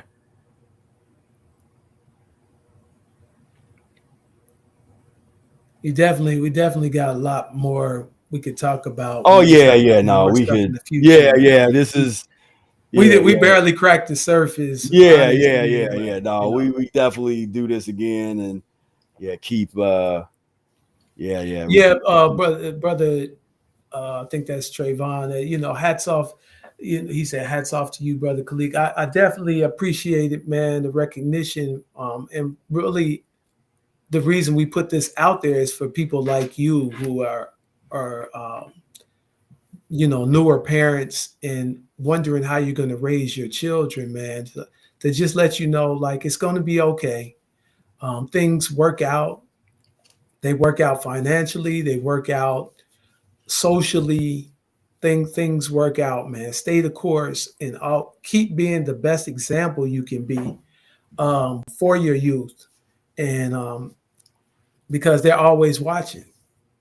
And so, like, with me and Brother Air, it was like, man, it was times we had to really, turn it up a little bit, because we got children watching and during their formative years. And this is how they're going to view, this is going to shape their life view, their worldview, as they say. So, keep doing what you're doing, man. And you can hit me up and hit us up anytime in that regard, man, for sure. Yeah. Why did I choose Egyptian yoga? That's a good question. Like I said, I've been into yoga for years. I wanted to see it more from the African side of the coin. I know a lot of things are not given just credit, in particularly Egypt in particular.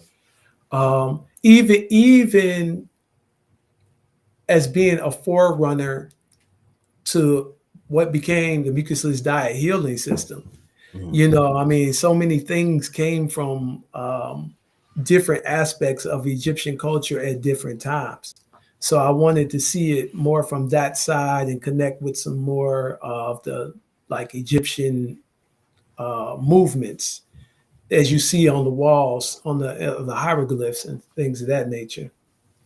What would be some of the main differences you would say between maybe Egyptian yoga versus Indian, the yoga from India, traditional Eastern traditions? What would be some of the main things that's just different?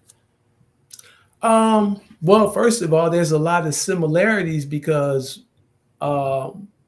they came out of, right. They came out of Egypt. So, that'd be a whole nother topic, getting into the Black untouchables and stuff in India. But, but some of the differences are just in some of the postures and what it means, and the Egyptian culture, or Kemetic culture, as we say, is very interesting, because there were a lot of things that they alluded to in picture form, like energy. You'll see different things where they hold their hands like this, and then you'll see something that represents energy coming out of their hand or coming out of a staff. And so, to me, it's just kind of like it takes me into a deeper place of approaching yoga, you know, um, as an internal art, because there's a lot of symbolic stuff that was referenced in the hieroglyphs.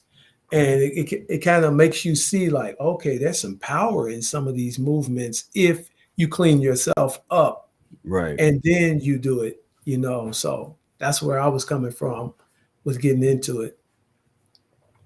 And what's your thoughts on the mystery school tradition? Was that part of the training, some of those principles, or is that something that's a little different? Well, I mean, as far as I can see, man, at the highest end of all of the mystical systems, I mean, you get to V equals P minus O and stuff like that at the top of all of the systems, man. Right. There's no Right. way around it. Yeah. Right. You know, me and Brother Eric were talking earlier. You mentioned today, you know, people wanting to have out of body experiences. They're like, man, clean yourself up and then see how you look at it. You Right. know what I mean? Yeah. Yeah. Because everybody so- they want it to be something else. Like they really want the answer to be anything but this, you know, where it's like they want it to be mystical, or it's as what Vic call it, spookyism. right. You know, they want it, you know, that kind of thing, when it's just like, no, just clean out your colon and stretch and, you know, just I mean, breathe. what did they tell Pythagoras and all of them when they came to Egypt? Like, you can't even get in the door until you fast first. Yeah, exactly. You can't, there's nothing to talk about. You know, you still got pig and stuff in your intestines, man. Clean yourself up and then you can come in here. And, you know, the so-called priestly class was fruits and vegetables, man. I mean, that's documented. Now you will see pictures of other foods or not foods, other things that people ate, like carcasses and stuff. But that wasn't for the priestly class. That was the fall of Egypt. Right. You know what I mean? That was the fall of Egypt. Yeah. The priests held on to what was previously a way of life for everybody. Yeah, yeah. And so, most people, you know, they look at most people's whole concept of Egypt is just so taken over by Hollywood and like that last little sliver of time in Egypt when things had already fell apart. And so we don't really get to see the real ancient, you know, that real, like, let's go way on, you know, for however many, 5,000 years, 4,000, whatever.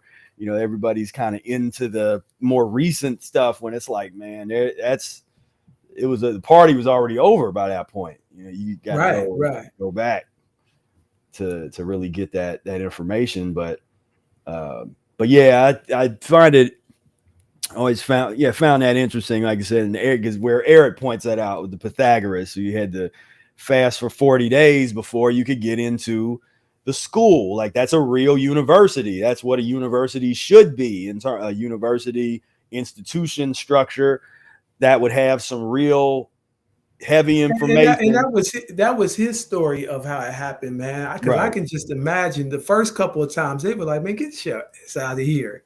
Right. And are you kidding us? You think we could teach you? I mean, he had to be very persistent. Right. I'm sure. Yeah. And then, you know, come back around and say, well, what can I do, you know, to get ready? And they say, all right, well, if you can survive, if you can do this, then maybe we'll think about it. You know what I mean? Yeah. That's probably more so how it went down. Right. Exactly. You know? Yeah. Jonathan said, hi, what fruits besides grapes? Okay, you got it there. Which ones would be the best to end the fast with? Well, first, those are good. It's funny that you mentioned that. Those are good fruits to fast with. You know, because, you know, I mean, I'm assuming you mean a water fast. But I mean, you know, fruits that are will be kind of laxative in the body would be good if you were doing a water fast. But those are good fruits right there.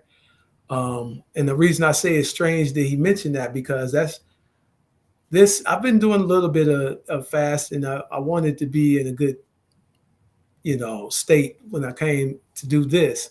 So I think today is like day 9 or something. But I've been doing grapes this time around, and that's been really interesting. I haven't done grapes in years as a, back-to-back days of fasting on Yeah, grape yeah, juice. And I squeeze a little lemon in it. So that's funny that he mentions that in relation to fasting. yeah, yeah. And I wish that, where are you getting your grapes from? Because I haven't seen good grapes in a long time around here. Nah, man, I haven't had that. We give up on that in Cincinnati. We do the best we can, Yeah. But I got some seeded grapes, some like red globe grapes or something. And I like juicing them better because I Where probably was wouldn't have that? Like done. what, Kroger, or you got like a Yeah, it was spot? at Like Kroger a, today. oh wow. Yeah, the one out here in Oakley. I'm close to Oakley and Hyde Park and stuff Mm-hmm. where I'm at. So, you know, I catch them there pretty often. Mm. But sometimes I'll get some organic black grapes from like Whole Foods, and they'll be a little pricey, but Yeah, yeah. It's like $60. You'd be like, oh, right. I'll save money. So for those who wonder how we do it, man, we just save money on other stuff. mm-hmm. That's what I did raising the children. I bought in bulk a lot, and there was different things that we just sacrificed, and we didn't go to the movies, so I could buy a case of lemons and buy a case of oranges for the children, and all of these things. So that's why I was telling Trayvon and anybody else who has children, man, it works out. You just have to hold the faith and be firm in your conviction. And the universe, which is a eternal living energy, interacts with us. And the more you experience it, the more you really trust that. And I think that, Professor Spira and Brother Air would both attest to that fact. Yeah, yeah. You make it work. You have that intention. You have that desire, and there's no excuses. You figure it out.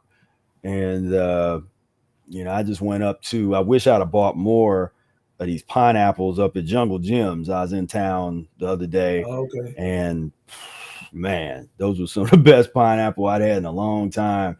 And I ended up just juicing the heck out of them, and they were gone. I got a bunch. I don't know. It's not a bunch, but like 6 of them. But they were gone in 2 days. I just went through them. I think I ate 2 of them and juiced the other ones, and so that's been kind of my thing, is trying to find edible pineapple. I've kind of been in that pineapple mode because it's been really hard finding grapes up here. I was able to do a week of grapes. It was that November. I think it was some decent grapes that I was able to find, but it's just so hard to find them there. You look in the bag, they're moldy and stuff. It's just like, come on, people. This is sad. It's like, it's moldy. Then you look at the price, and it's like $3.99 for moldy grape. $3.99 a pound for moldy grapes. It's like, I remember when it was 99 cents a pound for grapes all the time, and those were the good grape fasting days for me, when it was 99 cents a pound, and I'd be like, it's on. Right. It is on and popping right here. But my brother Air said, "Do you remember the big cabbages?" I was just thinking about those. Yeah. Yeah. We went to a produce warehouse. We all did, and we would get our cases of lemons there, and oranges and lemons and stuff. And we would get the cabbages. They used to come in a big sack. The big green sack. Yeah, man, it weighed like 40 pounds or something. Then we get it for like $7 or something. Yeah. My children, to this day, I have to admit, they eat cabbage, but they ate so much cabbage growing up. They like trying the other vegetables now. Like, Yeah. They really got burnt out on cabbage. But, yeah, man, yeah, definitely. Yeah, I remember that. I remember giving you getting the bag, and then I gave you. I think I gave you guys some heads of it. Like, hey, brother, like, I'm giving it away, and I still took me like 2 months to eat through it. and just kind of just sat it there, had it in the fridge, and it would last a pretty long time. And Yeah, man. Brother Air, we would go get one, and he would give me some of his because he knew how many people we had at our house, and he's like, right, man, we can't eat all these cabbages, man. right, yeah, the baked cabbage days where I used to bake it and do all. But that for everyone listening, and with children and everything, that's one of the easy things that you can do, though, is to find that. Well, I won't say easy, but one of the things you can do is to find a produce warehouse in your area and buy in bulk. I couldn't imagine trying to raise my children without doing that. It would have been very hard. And I wouldn't have stayed on the Liberty because I would have been trying to stimulate myself so much to make that much money. Yeah. For them to eat good, that I wouldn't have ate good. You know what I mean? Right. Like, yeah. I mean, and you got to think in terms of, or do the best you can when it comes like organic, because you can't always do organic. Yeah. And so sometimes you get and of course that's been, I think in recent, like the past 10 years, it seems like the toxicity of non-organic has gotten worse, like progressively worse, where it does kind of push us more. Because I didn't really start to notice physiological disturbances with eating non-organic fruits and vegetables until like 10 years ago. It's like it was around 10 years ago, around the fall period.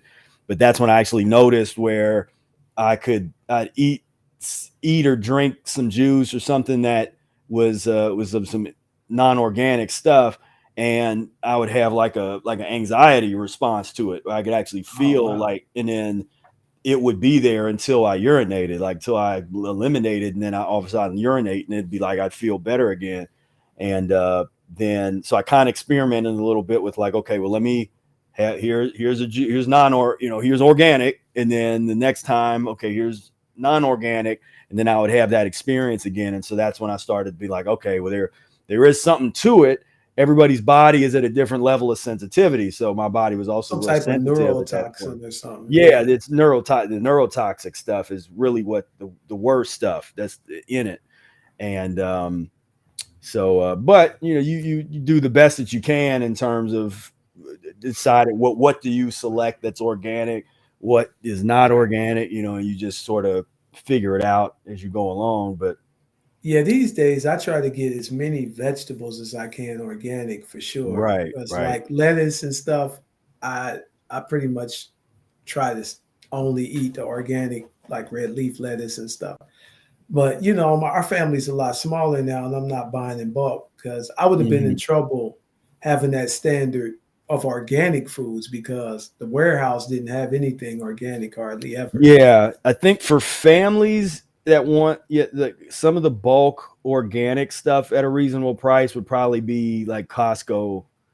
Yeah, Costco. I mean, Restaurant Depot, but you gotta have a little bit, or at least know how to get the thing. To have a business or something.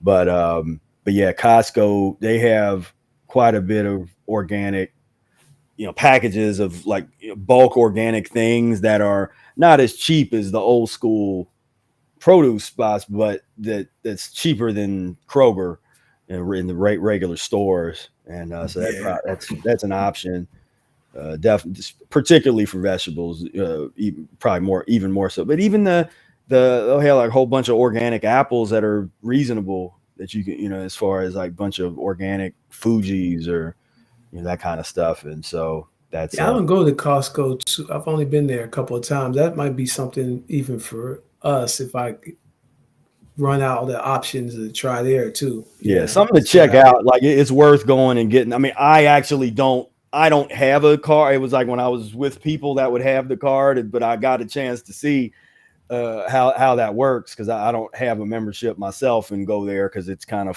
further away than I want to drive up there all the time. But and by myself, I can kind of get what I need different ways. But if I had family situation, I would definitely probably be going in that Costco direction because just the way that they sell their organic stuff is it's not bad. And I'm laughing at Brother Eric's comment. Apparently, that can happen inside the library too, Brother Eric. in the West End Library.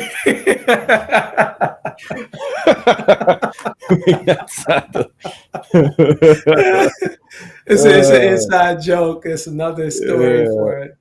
I don't know. That might have to go in the well, what's movie. funny is that just made me real. Me and him, we both have aggressive library stories. I have mine, and I was. Oh wow! I don't know if I ever heard that. You ain't story. heard that one? When I was, it was the main library downtown, and I was fat. It was like I'm like year 2 or something. I'm still new to the diet, but I'd been fasting for several days, and I'm feeling good, and I walked down to the library, and I think that's probably when I was living over on Milton Street, and I walked down to the library, and I'm just in a good mood, feel great, like, man, and I'm really just, man, I'm fasting. I haven't eaten anything in a long time. Like, this is interesting. And so I'm at the library, and I wanted to sit down to search for something at a computer, and most of the computers were taken, but there was one that was open. So I sat down, and I kind of noticed that there was a purse that was sort of off to the side, but it didn't look like it was like here at this computer. So I just sat down and started to kind of work on it. And this girl came over, or a young woman or whatever came over, and a sister, and she just was like, I was sitting there, and you just kind of started going off on me. And I was like, well, I didn't know nothing was sitting here in the chair. And, it was, and then she like, she just was kind of going off. And then, and she reached over and like started trying to press, like to get out of my thing. And I like lost it. Like I got up, I jumped up out the chair, and I kind of hit her with my shoulder, and she kind of backed up, and in loud, super loud in this library, and I just yelled at her. I was like, what's your problem? Get off me. So I went from like peace and love and, feeling like I'm floating on air on this fast to like the, like I'm about like that pus type of, that pus reaction came in. And I remember that was the first time that I ever did a mucus-free inspired insult. And so I just looked at her. I was like, what's your problem? And then she just kind of like, she was trying to act, like whatever. And then I think I said something. I was like, yo, pus eating, cow eating, like something, and I didn't cuss, but I was like, yo, pus eater, yo, cow pus eater, and she just kind of, she actually looked hurt, like as much as she was all trying to be hard and be all mad and all this stuff. It was like that just totally just cut down her whole thing, where she didn't know what I meant or what I said, but she knew that it was bad. Like she knew that it had to be bad, but it was no cussing. She was just like, oh, and then she just kind of walked away. And then, but I remember, but then that anxiety that had kind of brought up, like, cause then I'm kind of like shaking, like, I'm like, then I'm trying to settle back down and sit down, and, but yeah, that's what I, was learning about that, how the mucus, as you're going through those early stages, where that's why. What's that? Ahead. No, I was going to say, were you old enough to remember the Incredible Hulk? Yeah. He said, Mr. McGee, you wouldn't like me when I'm angry. Yeah, right. It can be like that sometimes. Yeah, exactly. It's like, look, yeah. I got some stuff inside of me. Yeah, like look, it's all peace, love, and breath. Out here, we don't we don't mess with it. It's not good. And so that was a big learning lesson of how that works, because you think that you're I mean, all of us, I think, maybe kind of looked at Vic as the standard of imperturbability, where because I still haven't met anybody like that, man. He just, no matter what, he'd be like, oh man, they just eat pus eaters. That's what they do, like. Right. Yeah, that's Yeah, My yeah. Wussy was on here listening. My wife is she's up. I guess she's upstairs listening. Yeah. Yep. Yeah, Going man. on, This is you know, oh wow. But yeah, man, this has really been great. I'm really excited about the things that are that how things are growing, man. And with the community of practitioners, this is really impressive. I mean, to all you younger people out there, and to us, 30s on down, or even 40s on down. To me, is the younger people. I'm really proud of the practice on a broader scale, of more people practicing, and the camaraderie that's coming out of it. I think it's something that's really great, and it's a foundation for the future.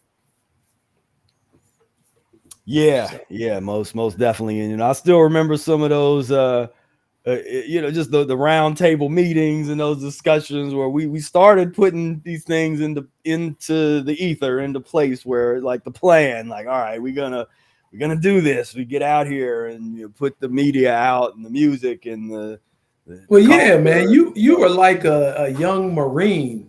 We figured there's not going to be another one of these to come around. It's going to take a long time, like that kind of passion, but I see that a lot of the guys out there that have really plugged in with you in particular, and how they're really sticking to things and remaining rational and getting the benefit of not only you, but all of us people who have been around a little longer too, and that's kind of like how you started out the whole podcast about things being passed down. Well, it's happening, Mm, in that sense of the conversation. I see it happening now, and yeah, I'm really happy about that. I yeah, think that's something that Eric would have been proud of too, because we're some of the few people. I don't know that people really know this, but everybody refers to Eric. A lot of raw foodists, a lot of the fruitarians, and like they all. But somehow we're the ones that say, "Hey, wait a minute! His crowning achievement was the Mucusless Diet Healing System to get people right. to the I." He wrote about the idealism first, Hmm. and as he grew and he healed more people, he said, "You know what? Long term, as a lifestyle, people need a transition diet to be able to walk through all of these stages to get. This is how you get there." And so all of the books were great in their own right, and they all fit together synergistically. But please, to all our brothers and sisters out there, don't leave out the transition diet part of Eric's legacy, Mm. because to me it was his crowning achievement. It was like Yeah, yeah. the integrative work where he pulled it all together. Yeah, I agree. Because there is a lot of people that come from the raw foodist side of the tracks, that the first thing they'll read is rational fasting, and sometimes not read anything else. They'll get hip to rational fasting and then not read the Mucus Diet Healing System. And if they do read the Mucus Diet Healing System, it's almost as if they just ignore the transition diet lessons and the whole concept that brought it together.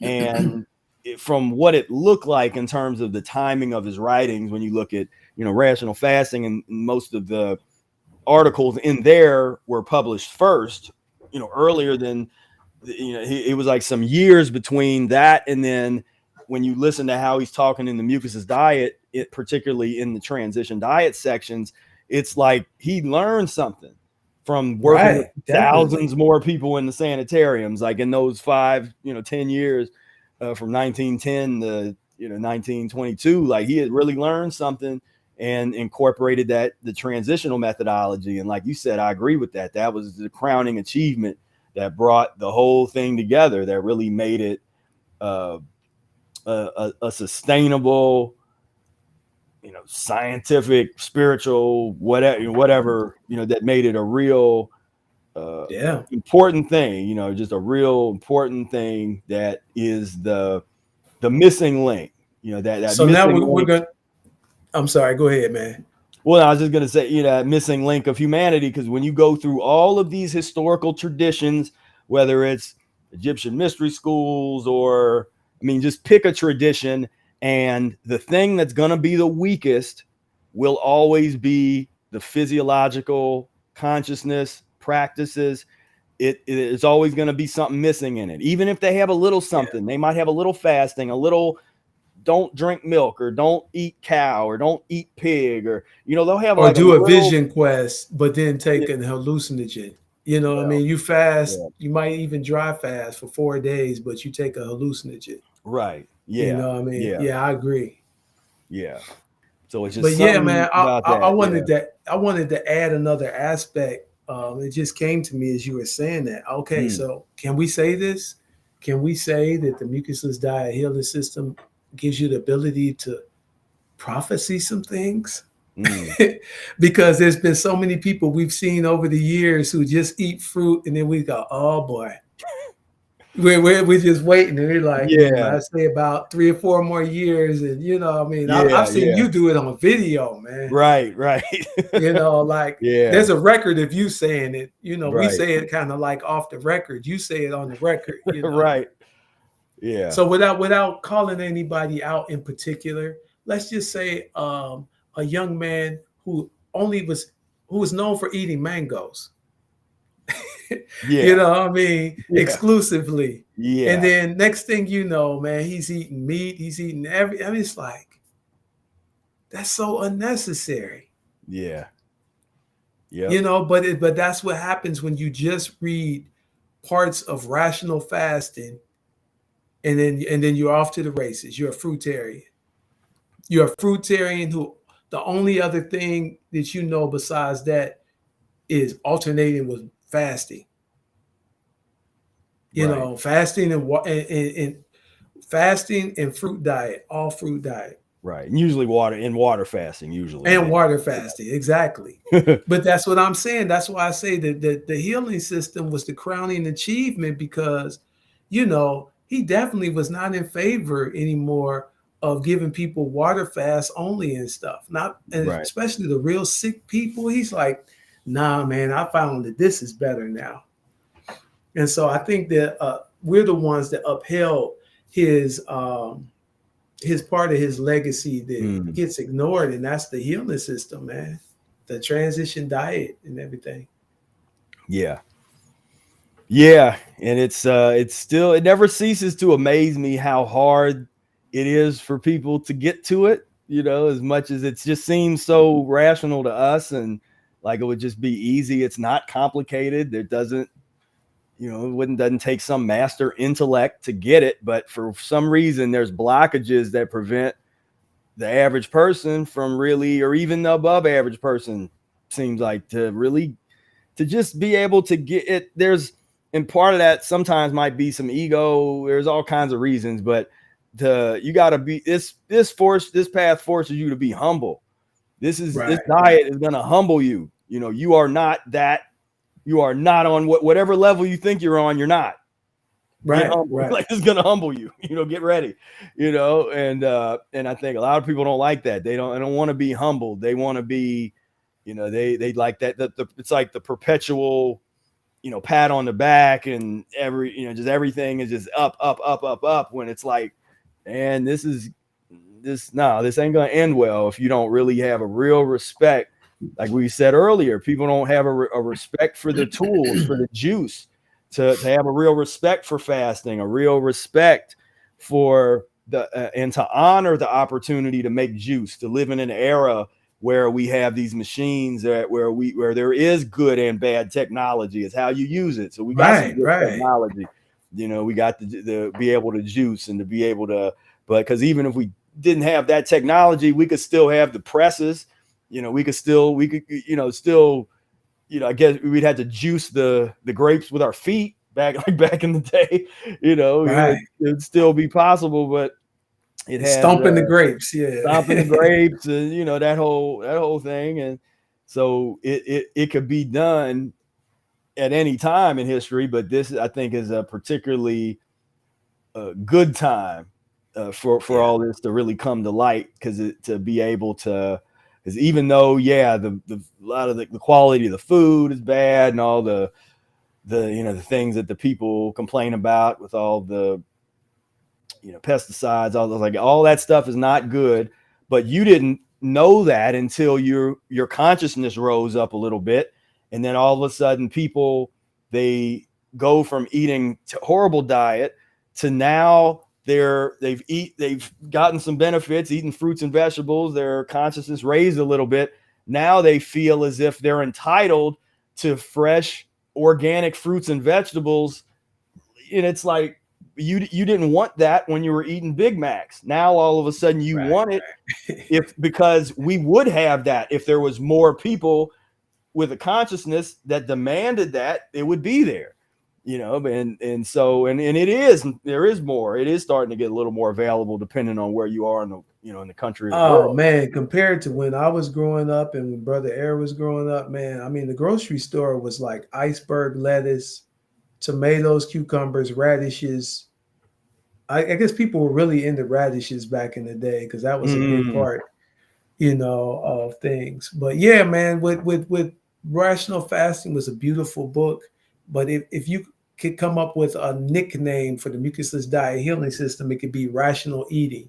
mm, I mean, that's yeah, the rational eating side of things. yeah, yeah, Until you start getting to the real fasting part where V equals P minus O and the philosophical part. But right. yeah, it's about being rational, as well as artistic. It's the balance. Yeah, yeah, and that's what I try to explain to people, like with your brother Air, so they'll see him doing all the fast, all the stuff, and it's like, but you got to study his life and his transition. The first 10 years of the first 20 years, what he was actually doing in the eating realm that led to being able to fast like that, and Right. then on top of all that, you add, like I used to call him, like Michael Jordan of the Mucusless diet practice, where he has some proclivities for this life. It's like, it's a fit. And so he has, there's like excellence in this field of practice and study. It's like, it's for him, Yeah, and, man. and so because usually people don't, for some reason, this fear, people will look at people eating things and they want to, like, they see it. Oh, I can do that. I want to do that. But less when if you're standing there next to Michael Jordan on the court, you don't think you're gonna beat him. Like, it's like, what? That you just walked off the street, like, okay, I'm gonna go do one-on-one with Michael Jordan. It's like, no, like but he also worked real, people know his story of just his discipline of practice. That's a whole other discussion, all the problematic elements of the athletics and the athletes and stuff. But the thing that I take away from his story is he had natural ability, but nobody practiced harder than him or longer than him, because he'd get Right. up and just hours before everybody's still sleeping. He's working on his three, his free throw, whatever. He's that type of energy, that type of bringing that type of practice, where you really are taking the practice seriously. But that includes all aspects. So people think that, okay, if I'm fasting, then I can skip over a bunch of stuff, or it's like I can accelerate my progress. And it's like, I was just recommending to some people in this coaching call the other day that was asking if they should eat something, or because they're not really super hungry, but they're thinking. I'm like, look, you're real early on. Just get yourself on a schedule and eat. Eat. Right. You don't need to fast right now. Like, eat unless your body really forces you to fast. Eat. And just get on that schedule, because you're eating to clean, eating for cleansing. You're breathing, you're cleansing, eat, cleanse, and go through the cleansing process. And So yeah, so it's just always interesting to me how hard it is for some people to really, it's like wrap. I don't know if it's they can't wrap their mind around it, or they can't wrap their ego around it, because it's just because you have to give it. There is this element of you got to give yourself to the transition. You give yourself to the diet, and be humble about it. And that's when you have a lot of respect for it, and where you really understand that that's where I see the difference of those of us that do it for a long time, that get that piece, and then some people that don't get that piece. And then that's how that's where we can start to put our predictions in of the folks that aren't going to make it, because they don't get to that place of being humble, and and that kind of reverence for what they're doing, and they're they kind of have a more adolescent type of mentality with it. And so yeah. Well, I guess I'll open the can of worms with the mango cat. Karen has a comment, and I think it's good. I have Mucusless Diet Healing System study playlist on my channel, and I put in some things that I don't agree with just for study purposes. And but anyway, this young man, I think that, yeah, I mean, he definitely, as far as transition aspects, again, it gets brushed under the rug. Yeah. Because even Dr. Morse doesn't talk about that much. No. I mean, he's saying, we're frugivores, and fruit and herbs. And, so for certain times and periods of cleansing, especially like chronic illnesses and stuff, that might be good. That might be, because it might be easier on you than doing a liquid fast, even, not as quite as aggressive. But at the same time, I don't know that he really knew about it. I mean, well, I have some insider, like I know some behind the scenes stuff of the dude, and Oh, okay. And so I actually know, and I won't even get into all that, but I'll say that when I said about ego a minute ago, like that's pertinent. It's pertinent in the discussion, where it's like, just like you're saying there, because somebody does not have manly muscles, and so we're now we're going to go back to the Liver King lifestyle and this kind of thing, and it gets on a whole thing. That's a whole nother thing there. Because, I don't know if you've ever seen this clip of Dick Gregory. He said somebody had talked to him about a female's booty. He said, that's the garbage can, boy. He's like, in other words, how people look at stuff. He's like, this is really waste. Yeah. It's not what you're thinking it is. The muscles, they're puffed up with something, but what is it full of? And so that's the thing, man, where people get thrown off by this. Again, the media is the advertising, unscrupulous advertising, to make you think that you're there's something wrong with you if you don't aspire to look like this. No,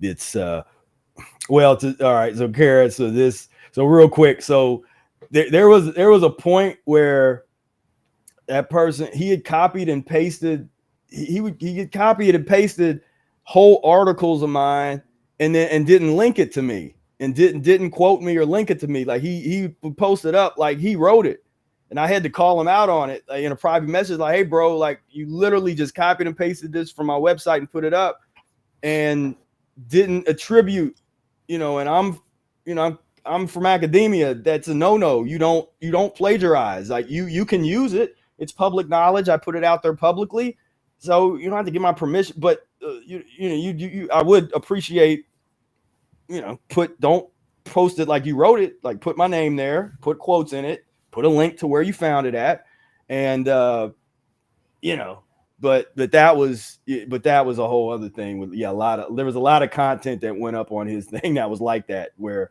people would think he wrote it, but he had copied and pasted it from all kinds of different sources. And so there was a lot of folks that thought he was brilliant. Like, nope, he's a good copy and paster. But so he was the stuff she's referring to was your stuff.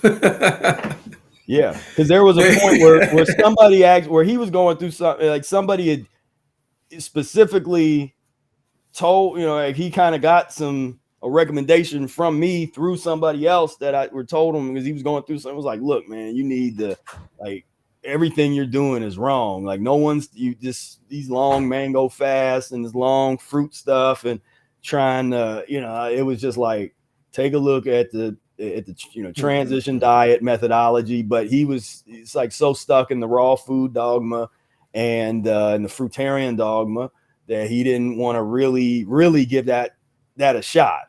And so as a case study, like a lot of those people that do the 180, because that also shows you whenever somebody does that, whenever somebody goes from where they were eating mostly fruit and vegetables, but then they have the ability to go back to eating meat, whether it's cooked or raw or whatever, and the eggs and the butter and all this stuff these guys do, that's letting you know that they didn't do much work.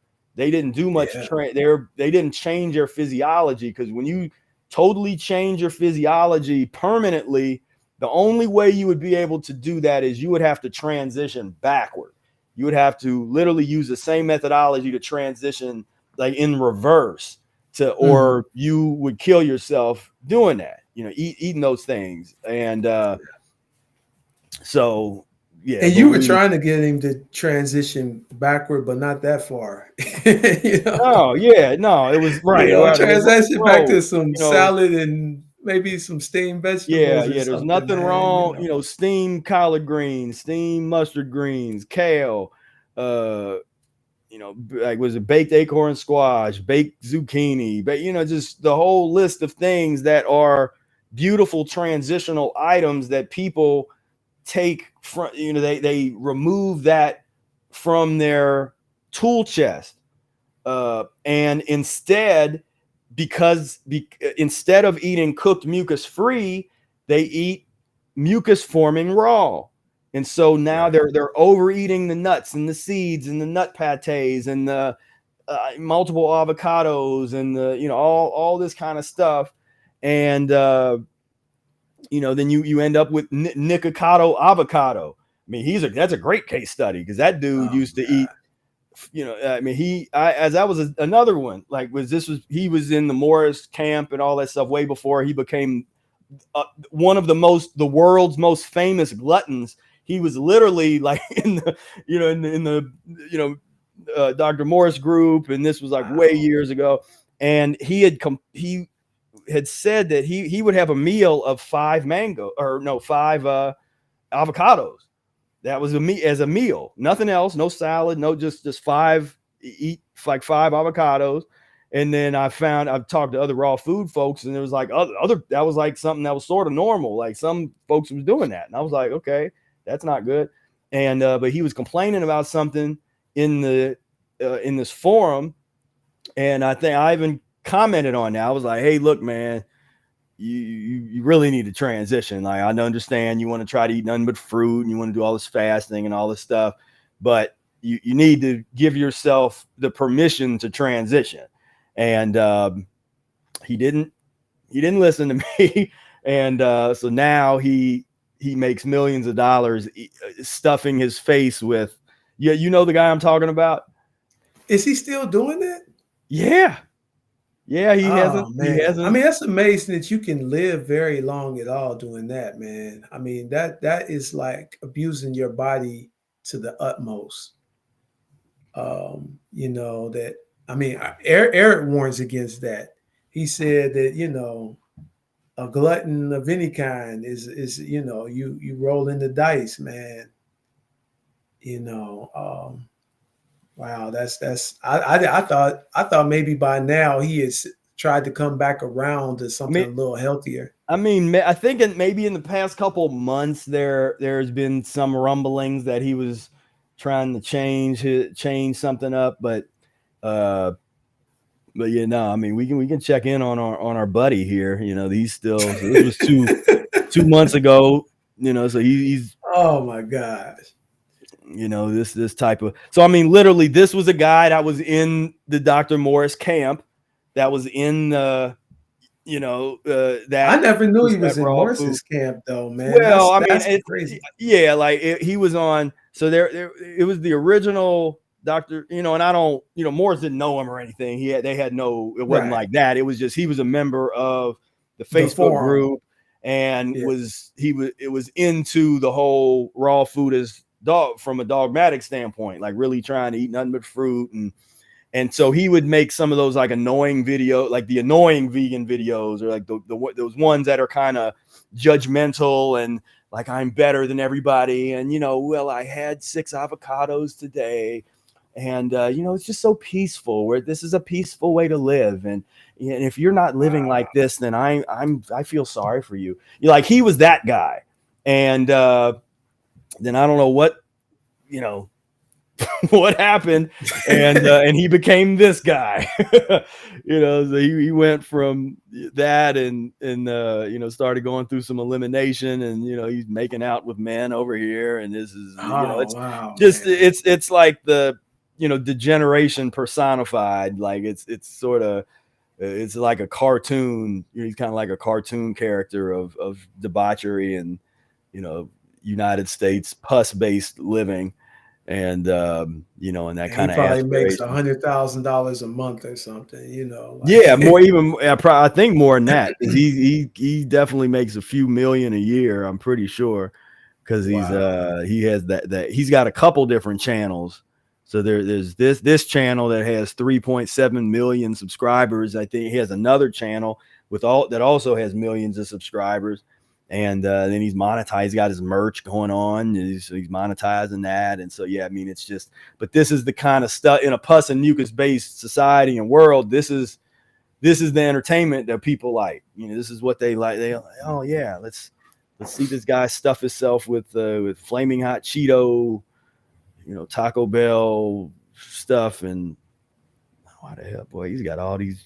Anyway, yeah, just yeah. Man. So, but that background is what people don't know. Like, dude, like literally was in a Dr. Morris, and I gave him an opportunity, because I didn't have to comment on his plea for help, as he's in there listening. Like, I don't feel good, you know. I don't know why. I've been eating nothing but fruit, and then I've had my avocados, but I'm all raw. I don't know why I don't feel good, and you know, and everybody. You know, so many of the responses are just so not. So he's a poster child for the transition diet. yeah, definitely. Yeah, you definitely. know what I mean? Yeah, I mean, yeah, like when transitioning goes wrong, you know, when the transition is ignored, then this could happen. We're not saying it will definitely, but yeah, but this is this is a possibility. You can definitely, yeah, because here's what he even did a video comparing his vegan days versus now, you know, and it was just kind of a joke, you know, video, but you can see what physiologically what he looked like. So yeah, this is literally him eating some avocado back, what he looked like in his, you know, Dr. Morris avocado days.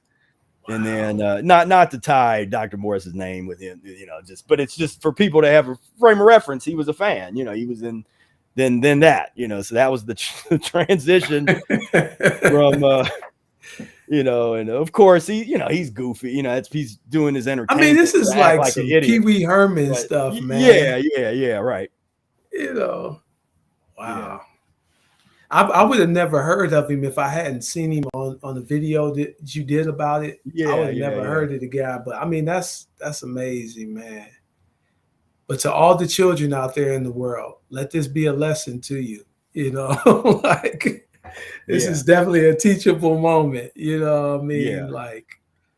Yeah, teachable moment to when your elders tell you to transition, you probably should listen. You should probably, Yeah, man. whether elders or just people that's a little further along than you, that's is probably, it might be the best wisdom that you could get. Is just like, if you don't take nothing else from the discussion, like transition. It's I it's mean, okay to transition. and in his case and the other guy's case, Mango Man, whatever. I mean, in both cases, man, the only way back is still through the transition diet, man. I mean, that's the Yeah, only way yeah, back. it's the only way. Yeah, And that's what I'm saying. That's like something that we said a lot over the years. Even with just having periods of eating a little more mucus forming foods, it's like you bump your head as many times as you need to, right. but Yeah, after a while, it's like, man, this is not any good for me. right. You know what I mean? It's just like, I know, and then so you travel further down the transitional path, man, because you bump your heads as many times, and then it just go, okay, this is silly now. Right. And so, hopefully he'll wake up, man, and you know, because this isn't good for anybody, No.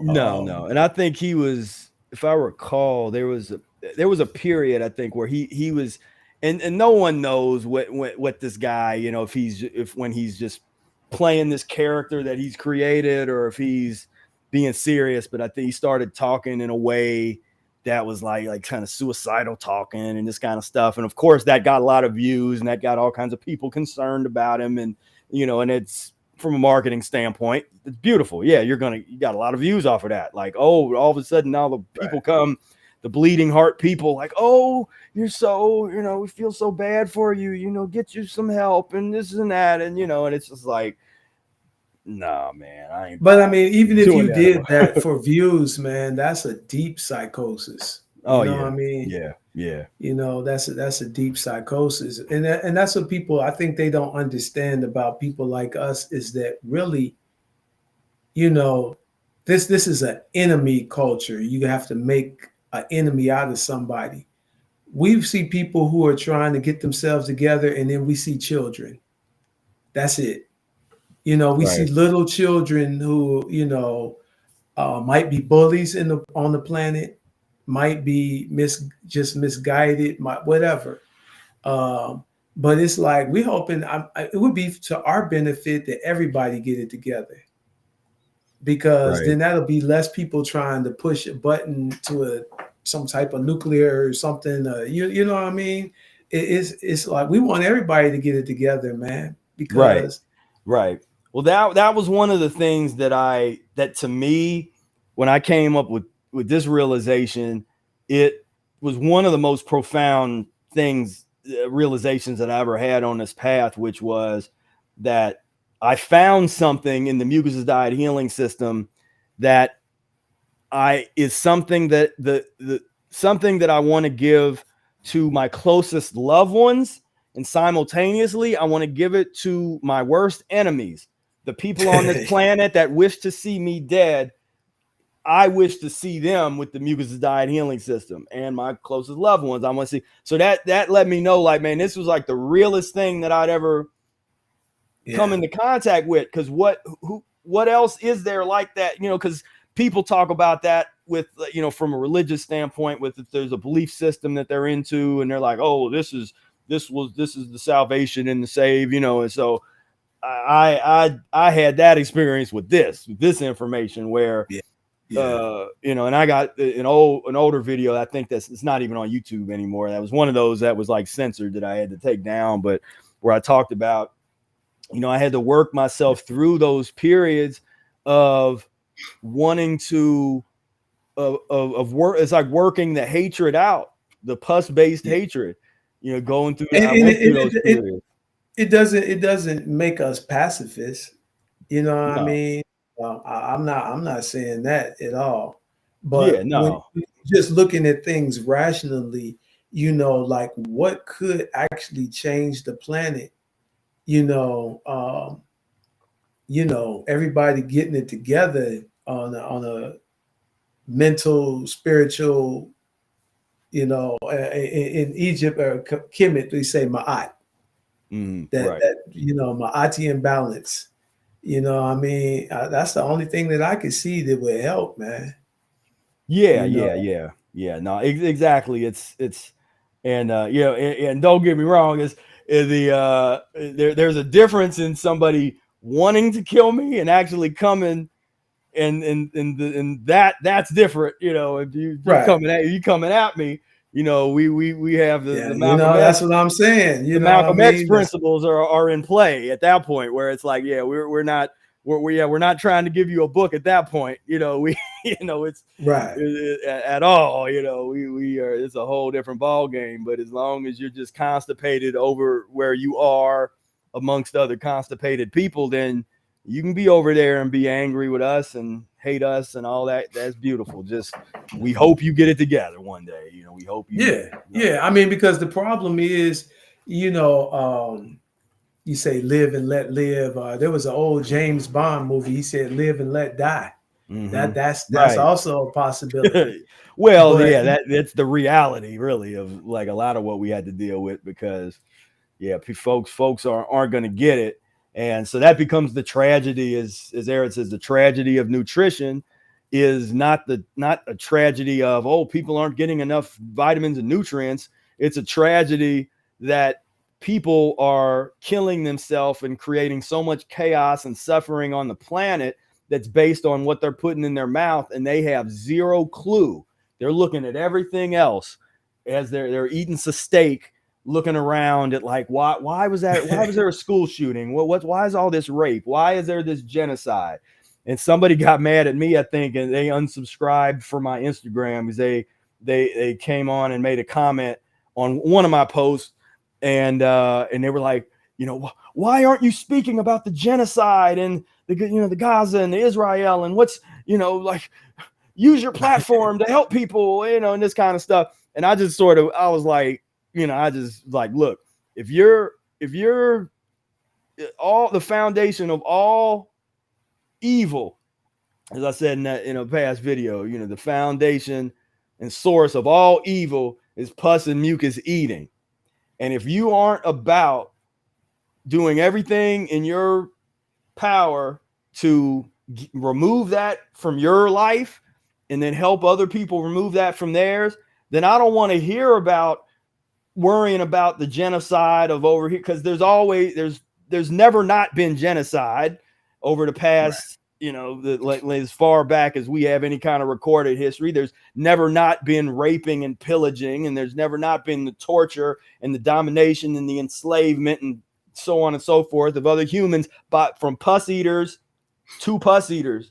That's been the tragedy that we're talking about, the tragedy of nutrition. If you want to be a real revolutionary, you want to actually do something that could potentially disarm and change things from the genocides and from the enslavements and the child trafficking and all of the horrible monstrosities that happen that humans do on this planet, this is the only way. Right, this is it. And in the nations who are pointed out for the greatest atrocities are also the biggest perpetrators of the biggest consumers of those things that you're mentioning. Right. So whether you're talking about this nation or Europe or wherever, is also tied to that. There's no way to get around that. And it ends up becoming kind of like even it's a discussion of, once again, as you clean yourself up, how do you begin to look? Then we can put the pieces together of who fell first on the planet, what nations or what groups of people fell first, but just by how the appearance and everything, and then you start to understand, well, these are the nations that drop bombs on people. These are the nations who attack people in the night. These are the people, you know what I mean? It's still no way around it, man. You're right. It's always like, look at what they eat. What are they eating? You know, we're going to start doing videos of that where where we'll cover something pops up in the news as a school shooting, or there's a big massive bombing or something. And I'm gonna do my coverage for our community. And my news show is what were they eating? And because everybody else asked, what were they thinking? It's like, well, we know what they were thinking, you know, because we know what they were eating. Then the only question you need to ask in the midst of any tragedy is, what were they eating? Then it's gonna tell you everything. Yeah. Because even if you say it's the video games, what are the people who make the video games? What are they on, man? Right. Energy drinks and Hot Pockets, and what are they eating to even come up with such base material like that in the first place? Yeah, Grand Theft Auto, they over here, the people making Grand Theft Auto are not doing enemas and eating pineapples and dates and and that's Right. it. There's a whole lot of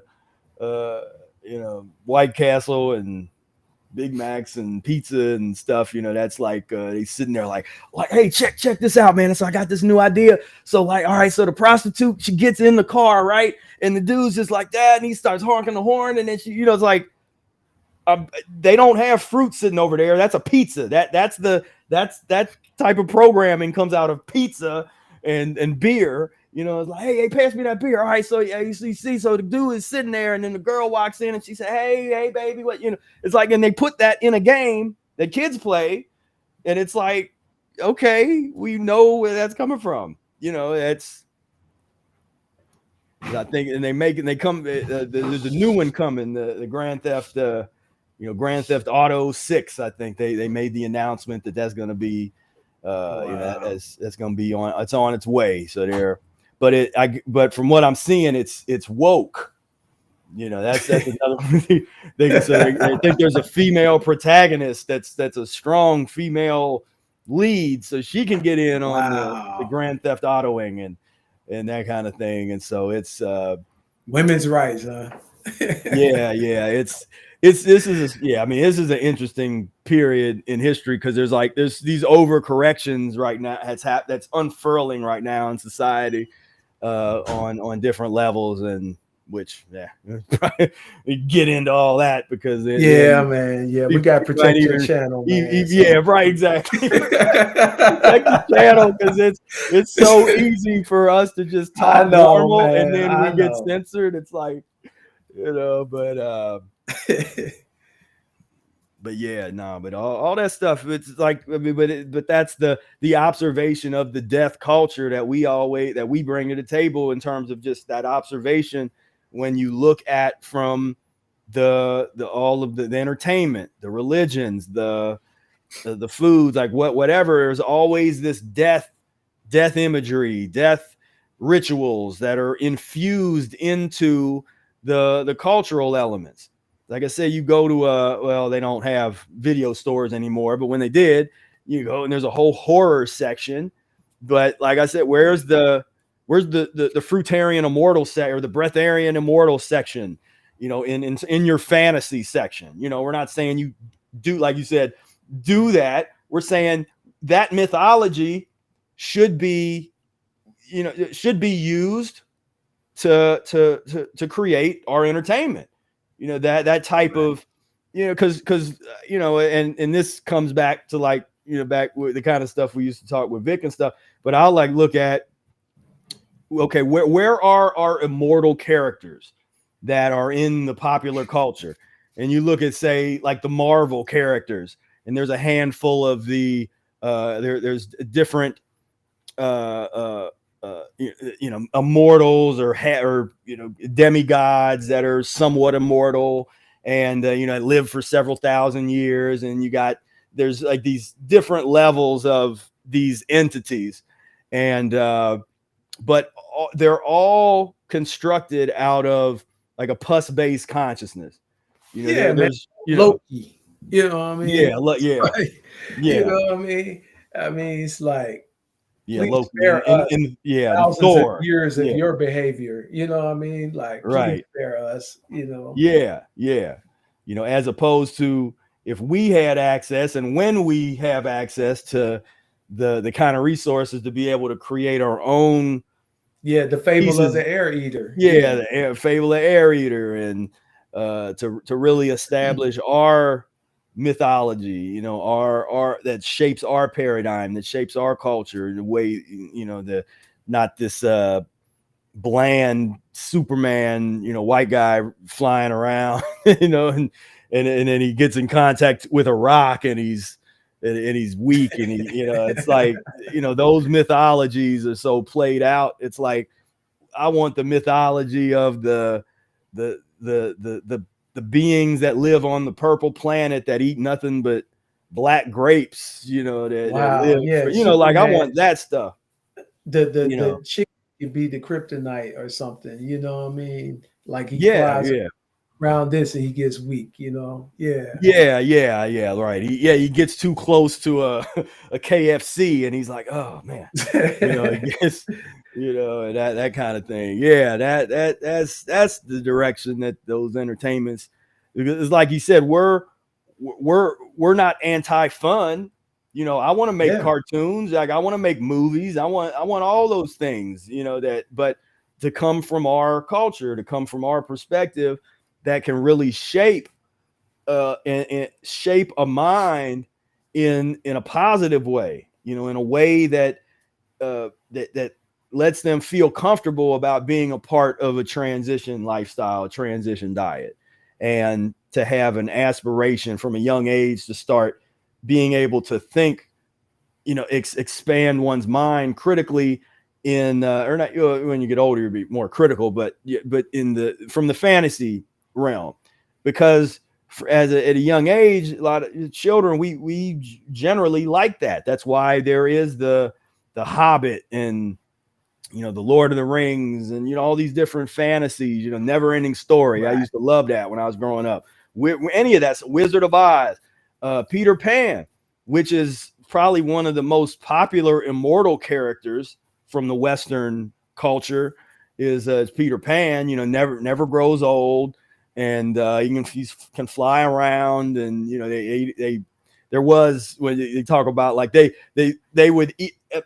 They ate imaginary food, but they really weren't eating, from right. element, if they would imagine that they were eating this feast, but they're actually not eating anything, so those things are interesting, but we need more of that. There's like one, you literally go through the whole thing and there's like one of those, and unless you go back into the stuff that was stolen from Egypt, all of the Greco-Roman religions and mythologies and all those guys, which are, by the time they was so degenerate, by the time those stories got that far, and so they lost a lot of whatever they would have had that really would have gave you a nice perspective on an immortal type of concept. It's gone by the time that we get it.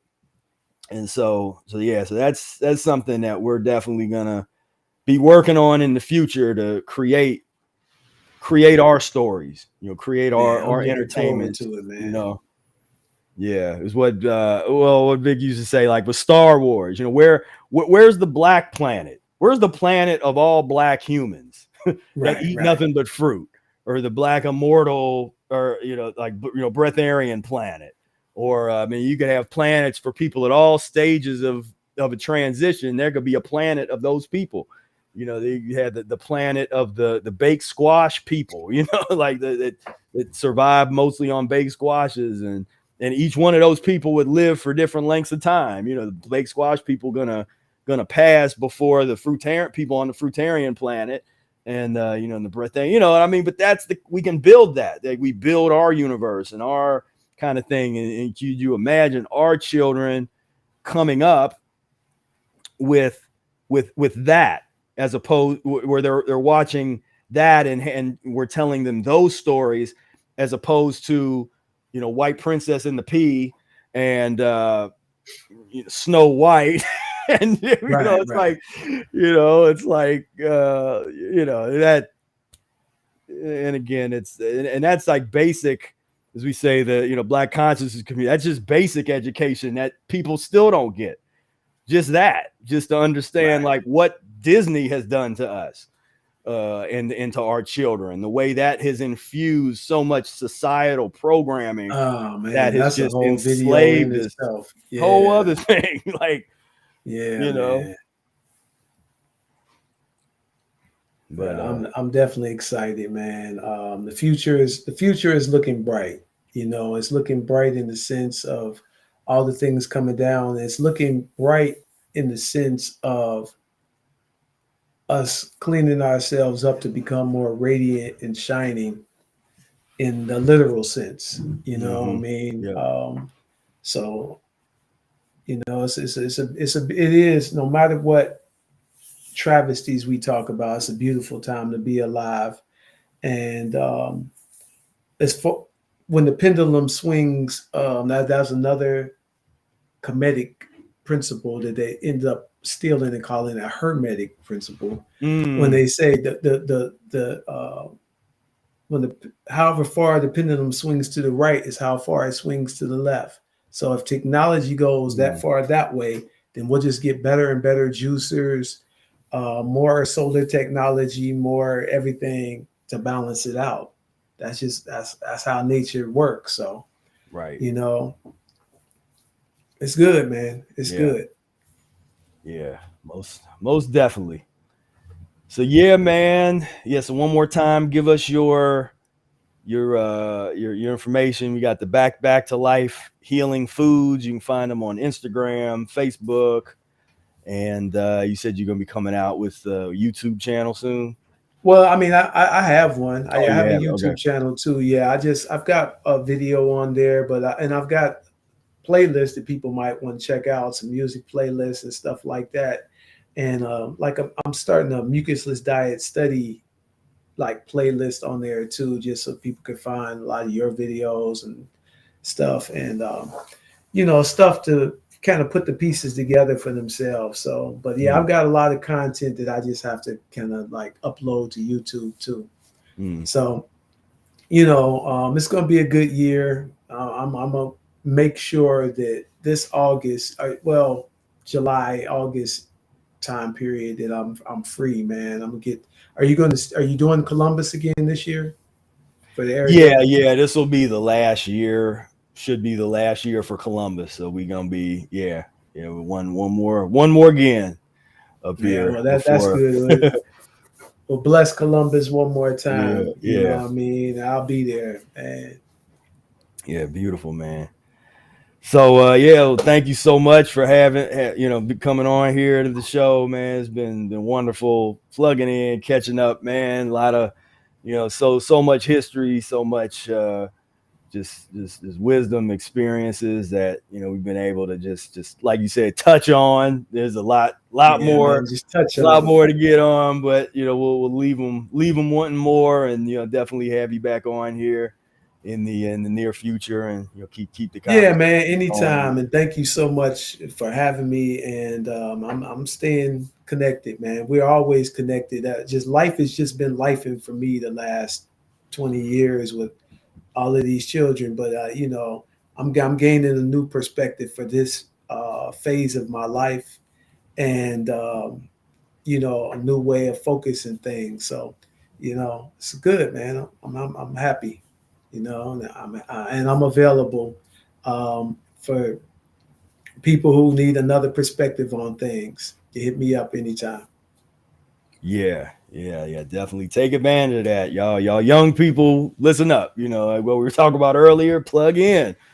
Yeah, because when it comes to having you know, like especially multiple children, even brother Eric, he'll be like, "You got to talk to You got Khaleeq." to talk to Khaleeq. Right, You right. know. Yeah, most definitely.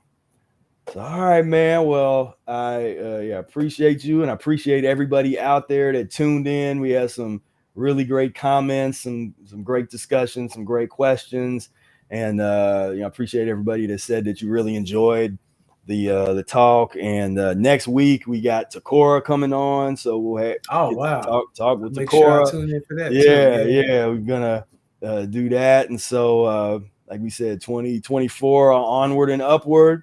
Try to take things to the next level, And we say one bite at a time, one enema at a time. We change the world, change the bloodline. And so yeah, man. So I appreciate you. Thank you all. Yeah, thank you, man. And until next time, peace, love, and breath. Peace. We